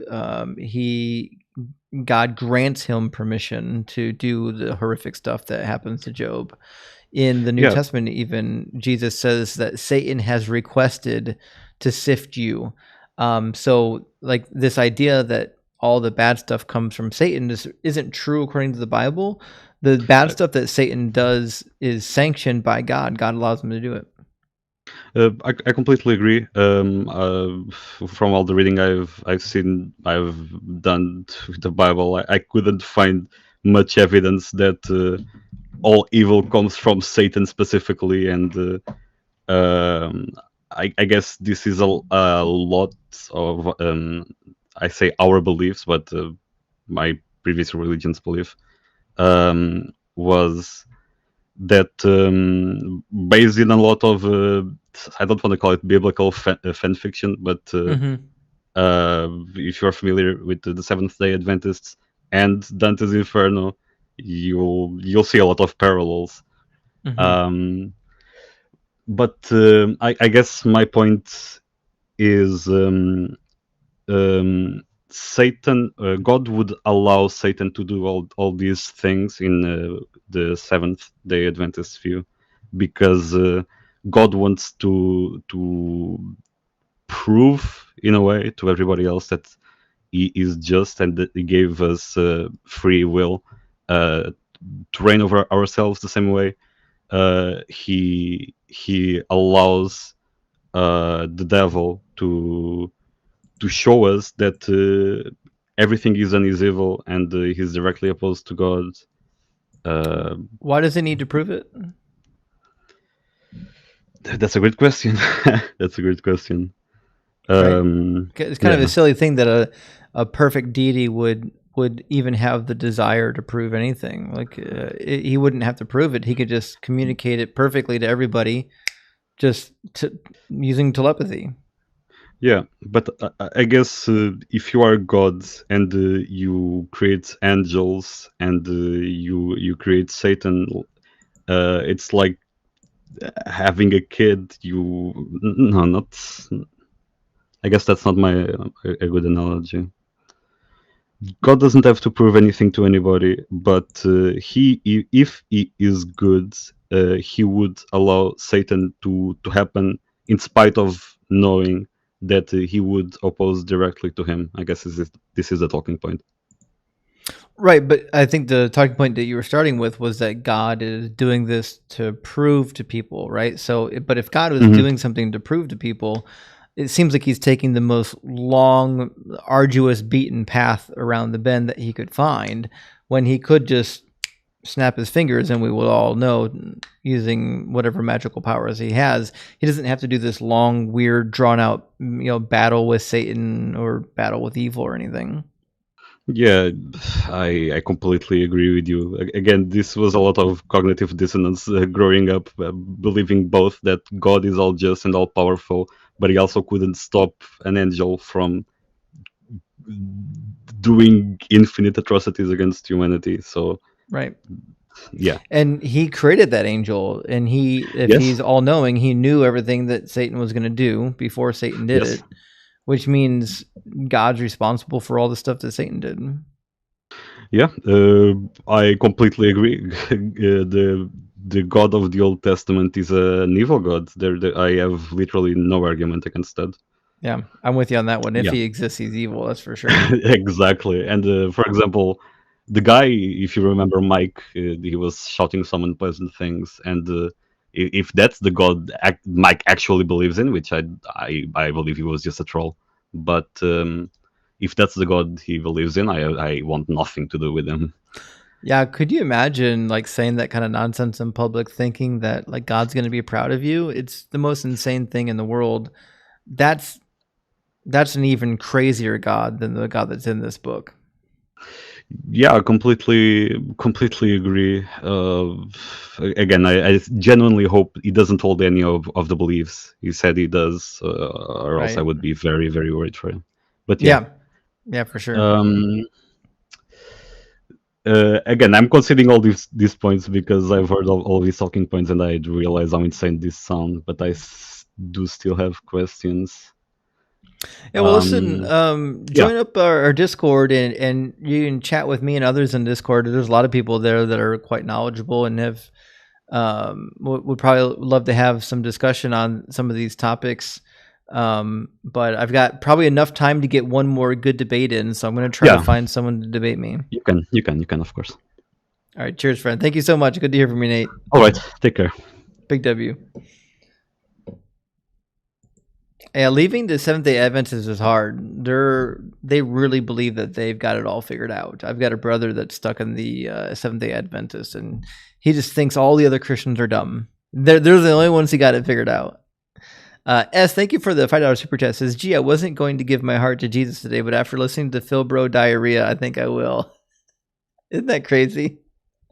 And I'm so sorry I got this many super chats backed up. I apologize. I've tried. You guys know me. I try to read every super chat that comes through because, I love you guys. You're my supporters. You're the reason why this channel exists. But, sometimes I get so many that it just get backed up. Bryce says, the enemy within transporter accident equals 2 Kirks. I'm afraid I don't know what that means again, Bryce. I know that makes a lot of sense to you, but I have no idea what that means. I don't know what transporter accident means, and I don't know what 2 Kirks mean. Snorted rock, now I'm permanently rock hard for Doug. Listen, Doug's here for it. Get stoned for the stone, all right, friends? And TM says, religion really does a number on people's minds and hearts. It's sad. That's the whole reason why we're here. That's the whole point of doing these debates. Johanna, thank you for the super chat. It says, evolution is logical, observable, and quite easy to understand. Religious books, never mind. I'm with you. If you just look at the evidence for evolution, I just think it's really compelling. I used to not believe in it as a youngster, not fully. Then I looked at the evidence and I was convinced. I mean, just got to look at it. Satan says, hi, Justin. Your live is better than any TV show. Any TV show. Listen, I really appreciate that, Satan. Those are really fine words coming from you. Appreciate the vote of support from the Dark Lord. Big W. And Beethoven is God. Interesting name. And thank you for the 666 because I'm a brand new member. I'm also proud to support a channel that brings a sense of reason and rationality to the world. Praise Doug and Beethoven. Listen, I like me some Beethoven. I've never thought of Beethoven as a god, but I might consider it now that you've brought it to the forefront. And Silitax says, when did Doug first appear on your live?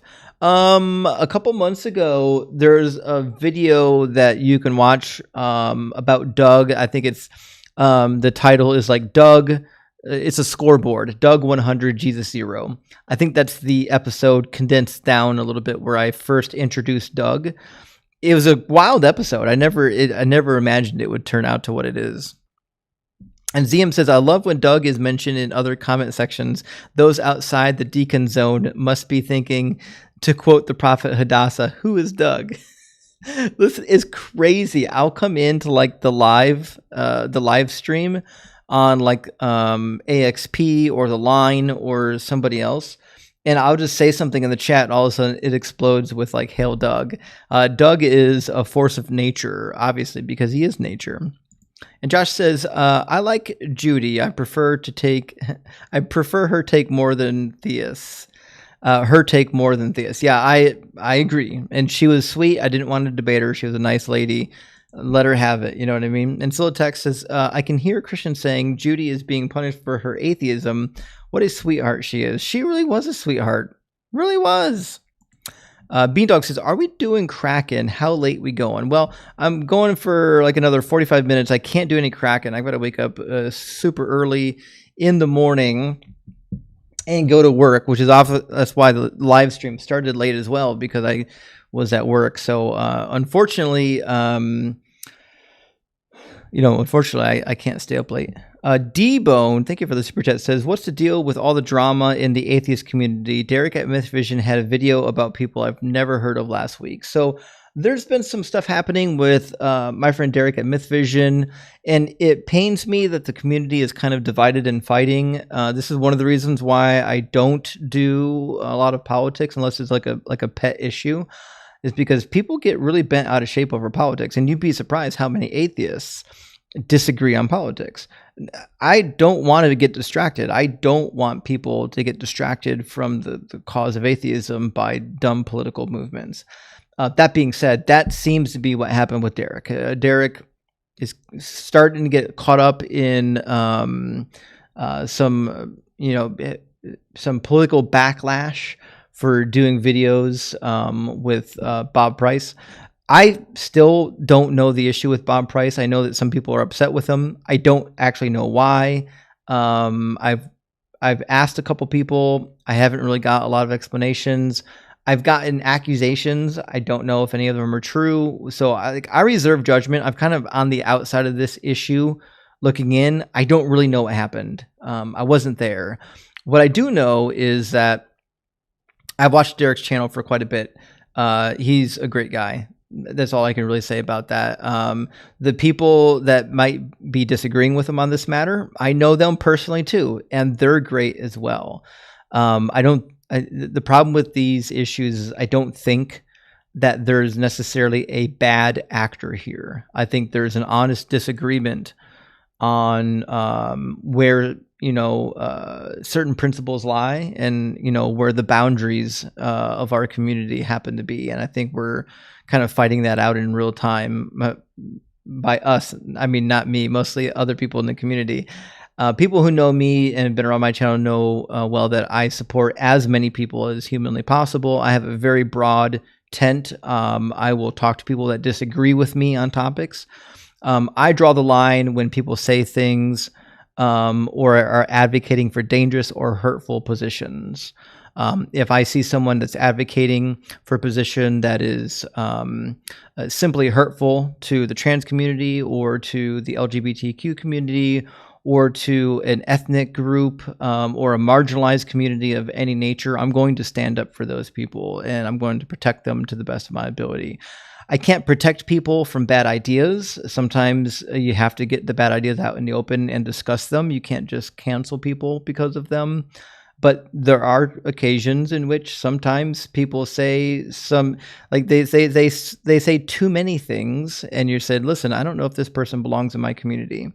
And so that's kind of a vague answer to what's happening with Derek right now. As an outsider myself, looking at what's happening, who loves Derek and loves a lot of people involved in the whole situation, to me, it's sad to watch the community fight with each other. But anyways, that being said, I will continue to support people in my community and people in other communities as long as those communities are not being harmful to each other. And then I have to play referee a little bit. So I probably can't give you any more information than that. You'll have to do a little research on your own. But that's kind of, I guess you'd say that's kind of my 2 cents on what the drama is all about. I can't give you specifics. You got to go elsewhere for that, because I don't really know all the specifics. So unfortunately, I can't be any more helpful than that. And I've probably already said too much, but Marcus, thank you so much for the super chat. Says, are you familiar with Matt Dillahunty? Obviously. Who isn't, right? Says, if so, what is your opinion on his approach to speaking with apologists? Well, I think he's a little ham-fisted myself. I do think he's great. You know, he was one of the reasons why I do what I do. He was one of my influences. That being said, man, I think he can communicate better. I would love for him to be able to keep his cool sometimes. But listen, sometimes they need cooked. Sometimes you get people up there and you're like, this person needs to get cooked. And if someone's going to do it, it's going to be Matt. Matt will cook somebody. So I love Matt. I think he has a great place in the world. And I love his voice in the community, even if he's doing things that aren't the way I would do things. And Satcom, thank you so much for the $10 super thanks. I appreciate that. And Fierce Interaction, my friend, good to see you tonight. Thank you for the $20 super chat. So glad to catch you, even if late. You've inspired me to pick up a study Bible and to learn more about this infernal book. Maybe one based on the NRSV. Would you recommend one? So the study Bible that's based on the NRSV that I prefer is the New Oxford Annotated Bible. You can also pick up a copy of the Westminster Study Bible. That's a good one. And you may also want to look at the SBL Study Bible, all of them in the NRSV. The SBL Study Bible is in the NRSV updated edition, and the Westminster might be in the updated edition as well, since it was released in 2024. So those are good options. You may also want to consider the Catholic Study Bible 3rd edition. That will be the NABRE, an amazing translation, amazing study Bible. In fact, I would say my top 2 study Bibles are the NRSV, NRSV 5th edition for the New Oxford Annotated Study Bible, and then the second favorite is the Catholic Study Bible. That is currently in the 3rd edition. It's a great study Bible. And Snipe says, 44-year-old here. I was an atheist for 40 years. Thanks for doing something that hasn't been widely done in thousands of years, standing up for sanity. I do what I can, Snipes. I really, that's the goal. I want a better, saner, normal world to live in. And so I'm going to fight to that end. We're just a couple more super chats, friends. Gymnasty says, oops, sorry, I got a double super chat. You clearly have never been in situations where men's robes are removed in a hot frenzy while enjoying a romantic evening in a garden. I don't think I've been in that situation. I can't say that was a thing. I've never been disrobed in a garden, but it sounds like something from mythology. It'd be a fun read for sure. And Rock Hard for Doug, good to see you tonight, friend. Thank you so much for the super chat. It says, whenever look at the trees is referenced, I just want to say, look at the mountains. Praise Doug and Sharon Stone. Let's go, Justin. That's such a good point. I cannot wait. I've been talking about it and I've still never done it. I cannot wait to give the argument, look at the trees, but for Doug, and just see what Christians do with it. It should be hilarious. All right, let's grab Alex from our queue. How you doing, Alex? Hey, can you hear me? Yeah, I can hear you. Oh, hey. So I know the discussion is to prove God, but I kind of wanted to ask if I can kind of twist it a little bit, and instead of saying prove God, say prove why a person should believe in God. Well, I'm not sure that's meaningful to me. I mean, it might be meaningful to you. I mean, there are probably some decent reasons to believe in a God if you imagine the right God. Why would I want to believe in something that's clearly not true? And then if I'm going to believe in things that are clearly not true, why would I draw the line at God? Why wouldn't I believe in all kinds of things that aren't true? So my argument is that if we were to believe in a God, there would only be one God worth of believing in. Because let's say that there's 5 gods that you could believe in. One God is going to require you to go to war with other people in order to get something out of him. And then another God, I guess to simplify it, there can only be one God where morality would matter. So any other type of God would not be worth believing in. Right, but I'm saying if I'm just going to make up things to believe in, why would I stop at God? Why don't I just make up all kinds of things that I don't believe in as long as they serve a purpose? I mean, you could, but like for example, a unicorn, right? You could make up that unicorns might exist, I but would, yeah. ultimately, it wouldn't really serve your life any purpose. It would Like to believing me, in a unicorn. Well, I mean, that's fine then. right? But So like, if we're just saying that we should believe in things if they provide some kind of a mental or emotional benefit for us, like there's no limit to what I would, I could make up. so, because like in what form that God is, I'm not necessarily arguing with that. Because yeah, that God could be in a unicorn if that's what makes you comfortable, I guess. No, I'm saying But in addition to God. Like I'm saying, oh, let me pretend that there is a God that exists, or 10 gods. Who knows? Why can't there also be a a unicorn that travels around that grants people a conscience, not consciousness, but a conscience? Like let your conscience be your guide. Why shouldn't I believe in the moral God-giving unicorn? well, I mean, if you make up other things to believe in, then at least to me personally, it's fine, just as long as it doesn't hurt anyone else. Sure. But like for example, if you said you must believe in this unicorn that I believe in, then that's where it becomes the issue. What if I said But if if you someone don't came believe up in to my me, unicorn, you'll burn in hell? yeah, see, that's where it becomes an issue because if a God is moral, then well, when I say moral, I actually don't even want to use the word moral. I want to use the word good because there's only one kind of God that could be good, and that is the God that is merciful and loving. Because, I don't think hell is merciful or loving. well, yeah, see, that's the thing is I don't necessarily believe in Christianity or Abrahamic religions.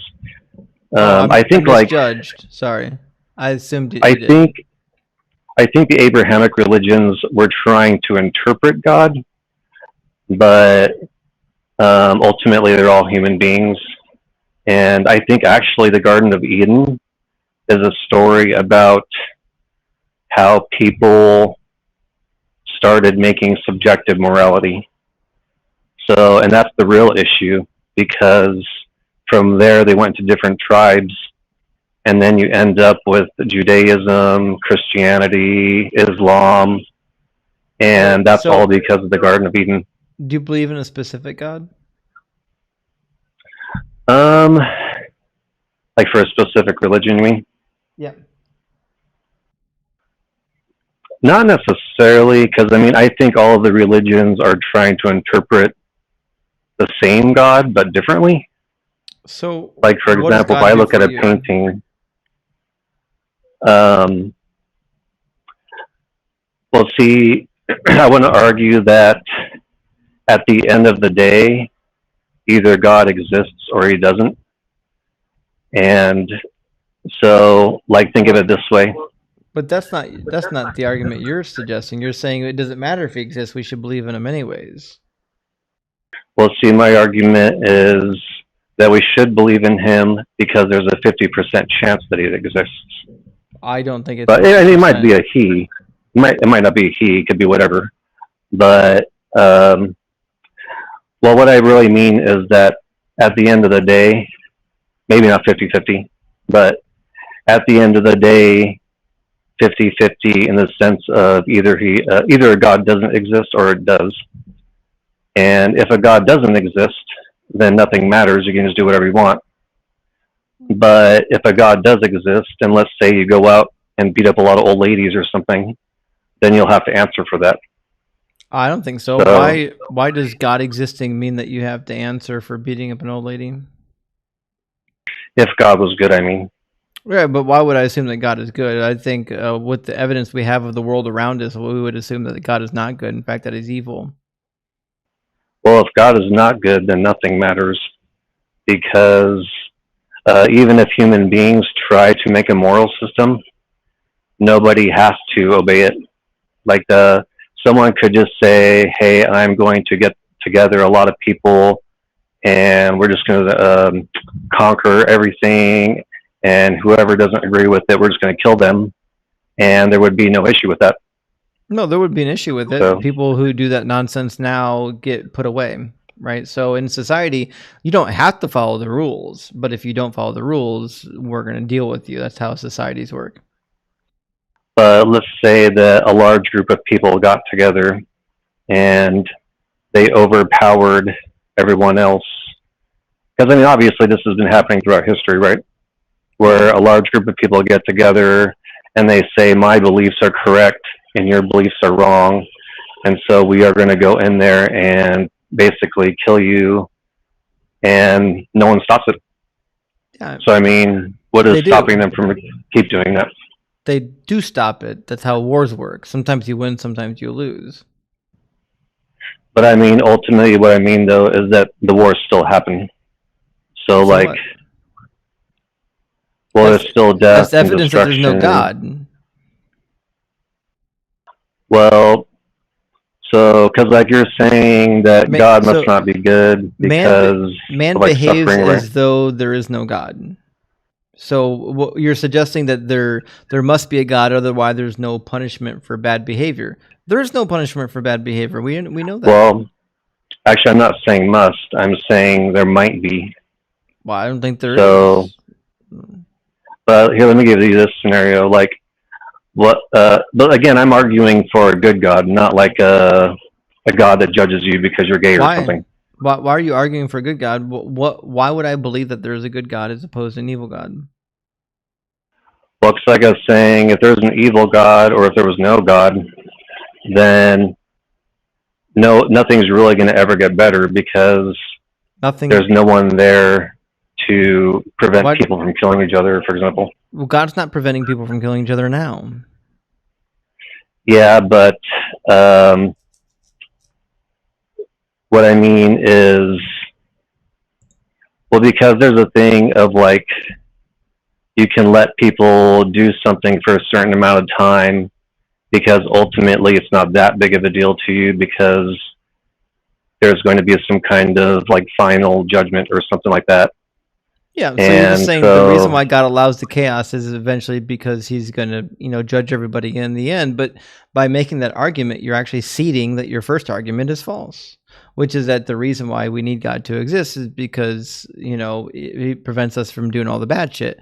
When I tell you all the bad shit we're doing, you're like, well, yeah, but he's going to fix it in the end, which means that the need for God doesn't really seem to be there.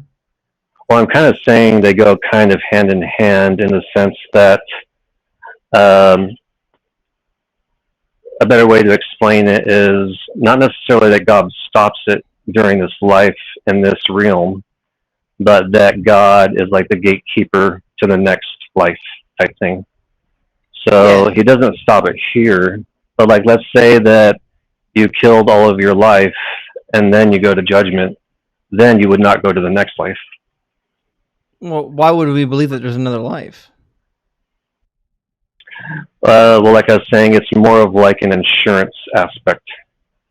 So, So you're for just saying that it's example, better to believe in a God that's going to punish you in the afterlife because it might deter some people's behaviors. Is that what you're getting at?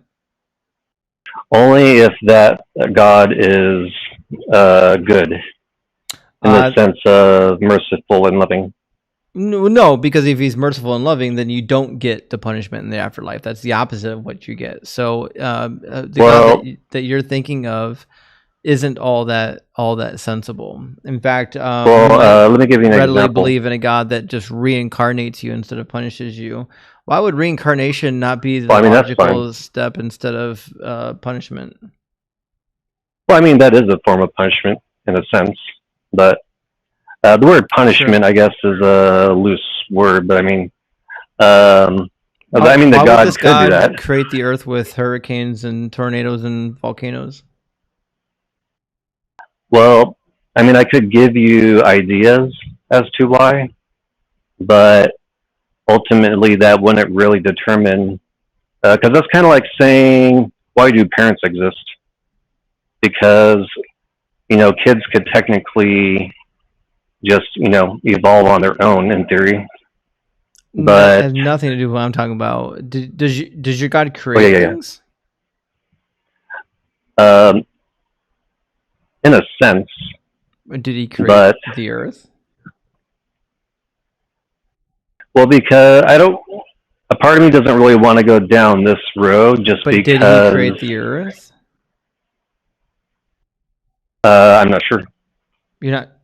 I mean, and I would assume so. Is your God a god, or is he a super evolved demigod? Well, whether it's a demigod or a god or anything like that, that's not my main point. Well, I think you're missing my point.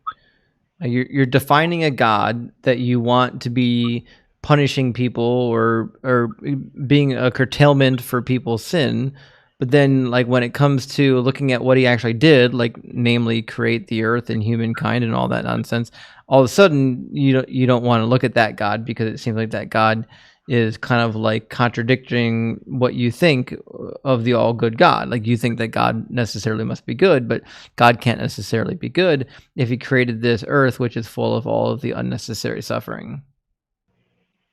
Well, I mean, like a lot of people argue that, because that's the thing, I can come up with tons of arguments, and I know one argument is that it's more of like a test to see how people will behave.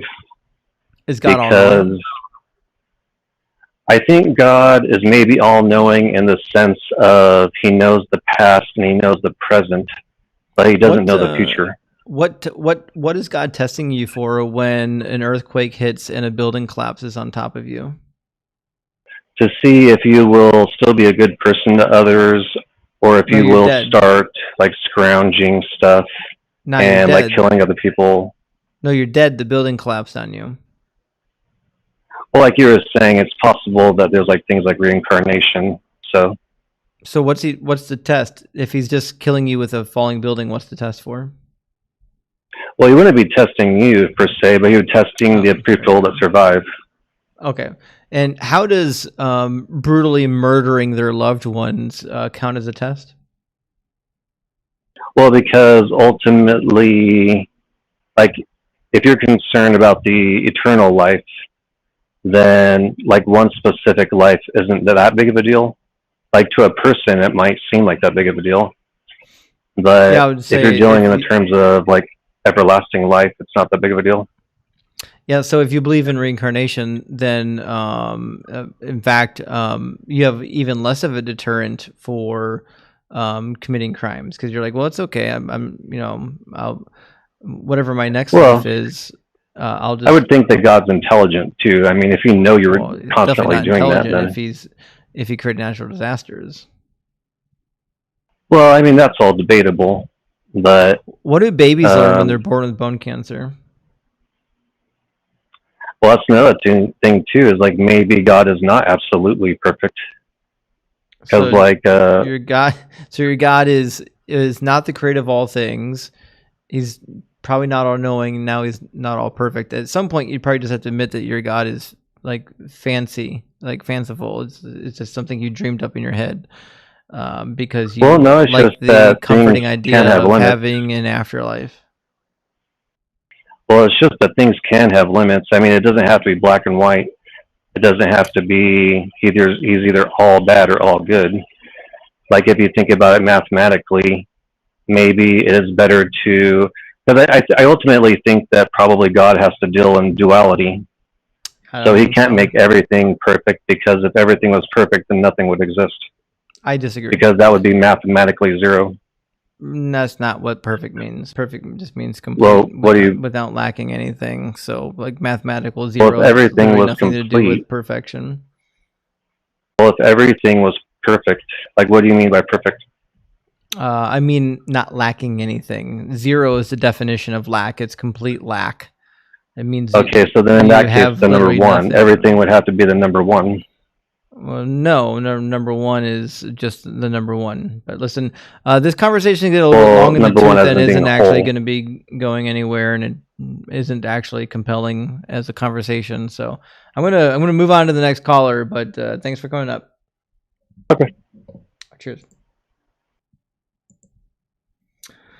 Well, he was nice at least. All right, let me grab some super chats, and we'll keep on rolling. And rock hard for Doug again. Thank you so much. I appreciate that, friend. It says also, I'm pretty sure in the book of Doug, I think Joshua something. It says trees grow on mountains, except they can't reach the summit. So trees do actually grow on mountains, and we do need to really get to the book of Doug and make this reality. We need to publish a book of Doug. It started in the Discord. We just haven't really filled it out. And make the best of what's around. Says the film Zeitgeist is helped me deconstruct. Interesting. I've not actually seen it. I don't really do conspiracy theories, but it probably is interesting. Zeitgeist probably brings up some decent points at least.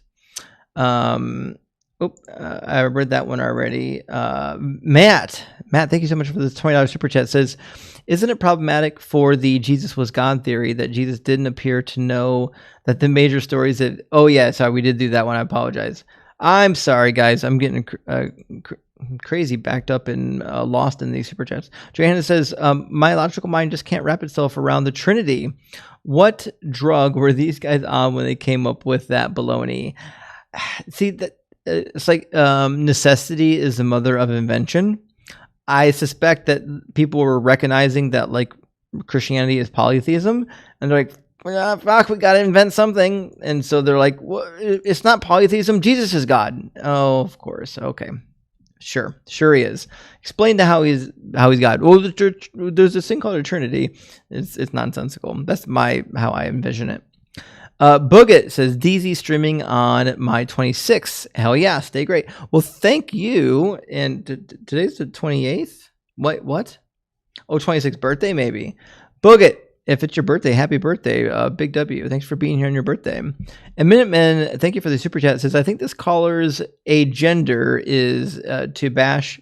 Oh, agenda, I see what you did there. Is to bash gender identities. That's adorable. Praise Doug. Doug will not stand for it. He'll sit for it because he's a rock, but he's rock hard for all genders and all gender expressions. And Johanna, thank you for the super chat again. Says this asshole should talk to Forrest Valkai. Kill this call. Yeah, I love Forrest when he handles these topics. He's the expert. And Maddie says, "Whoa, didn't see that coming." I did. I'm a prophet. I kind of saw that coming. I've talked to that goofball before, and he's an idiot. But thank you for the super chat. And Aaron, good to see you tonight, fellow dragon. Thank you so much for sending out 10 DZ gifted memberships. Big W. Really appreciate that, friend. And Brian, thank you so much for the super chat. So no need to, I'm going to read it anyways. No need to read. Just admired how you handled the bigot. Big respect. Well, thank you, Brian, for supporting the channel. I really appreciate the support. And Marduk is with us tonight. Good to see you, Marduk. And great new updated picture. I appreciate that. $10 super chat. And keep on trucking, friend. Great to hear from you. His Shadow says the racist caller obsessed with gender was so far in the closet, he was in Narnia. Actually, that's actually most likely the case. He probably was. I think so.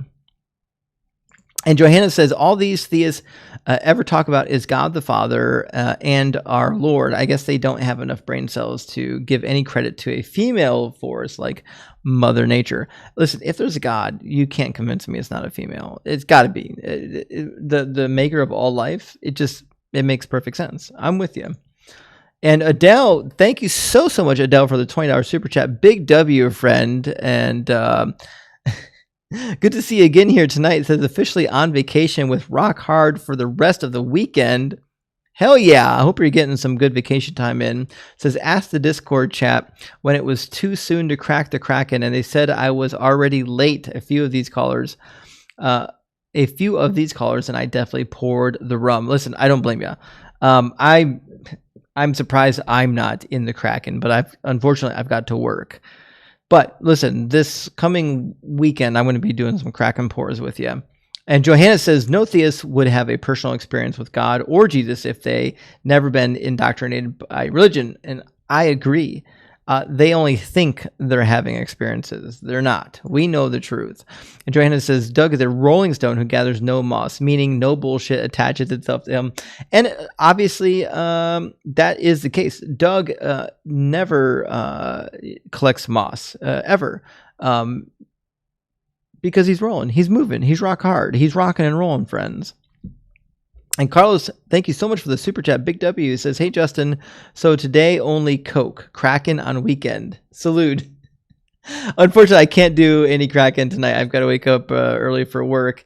And, life being what life is, unfortunately, you have to play by the rules sometimes.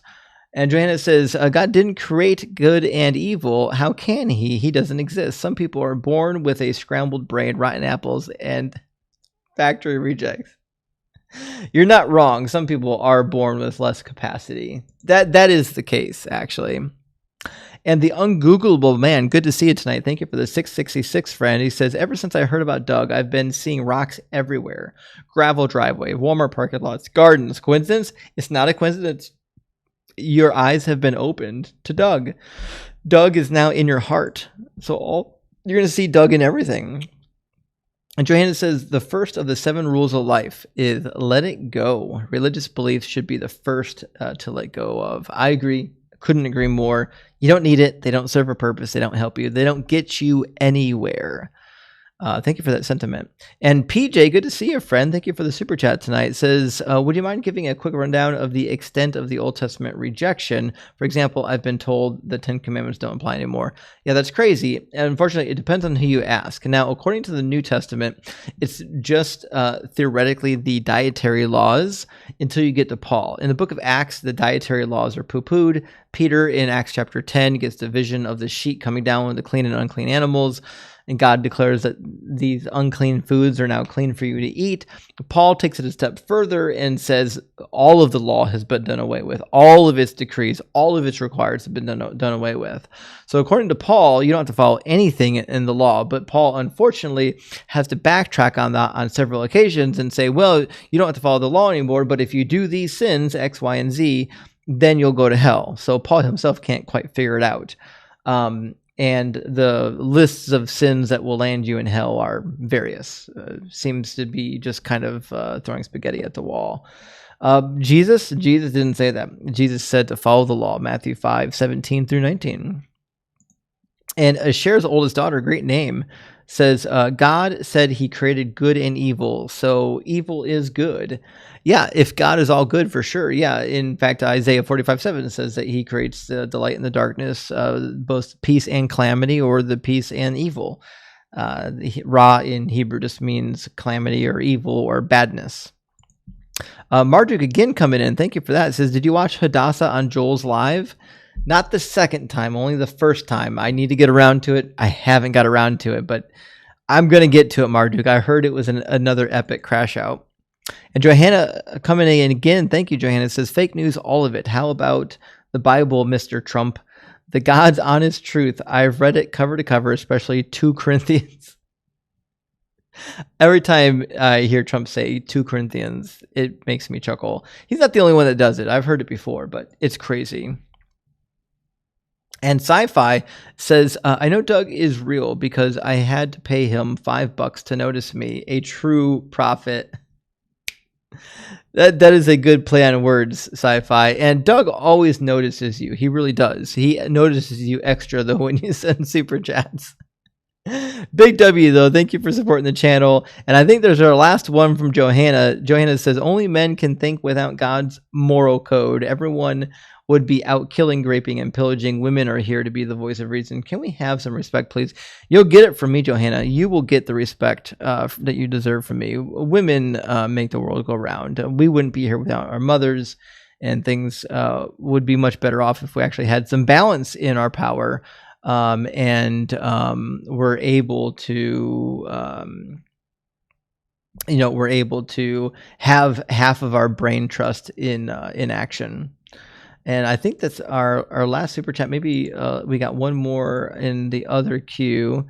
Fierce Interaction coming in with another one. Thank you. Says, thanks for the study Bible recommendation. Just ordered the New Oxford annotated with Apocrypha NRSV. Praise Doug. And of course, Justin. Looking forward to having no time to read it. Well, I'm in the same boat quite often, but we're going to read it bit by bit, as much as we can, although I've been through it. But big W on ordering the study Bible. You're going to love it. Make sure to order tabs and tab it up.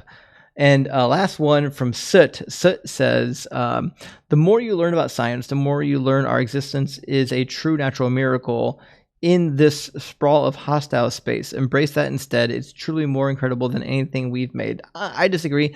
I don't think it's a miracle. I think it's just the laws of physics, and we're all going to be wiped out and annihilated in one day anyways. But I get it. I understand that when you look at like the birth, or you look at the majestic mountains, you are filled with awe and you think, what a miraculous thing that we're all here. You know what I mean? I get that. I just wouldn't call it a miracle.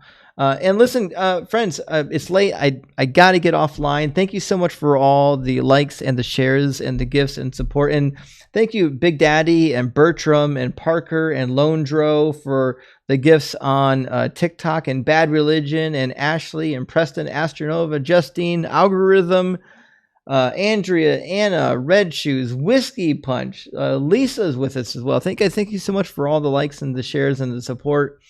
And I really appreciate you guys supporting the work. I know today was kind of a weird day. We had some slow-moving guests, and the live started late, and but we should be back on track. We should have a longer live stream on Friday night, and then we'll adjust later this week, Sunday, to a summer schedule. We'll talk more about that on Sunday. But anyways, guys, thank you so much for being here.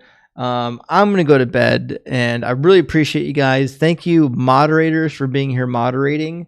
Couldn't do it without you. And we'll see you again in a couple nights on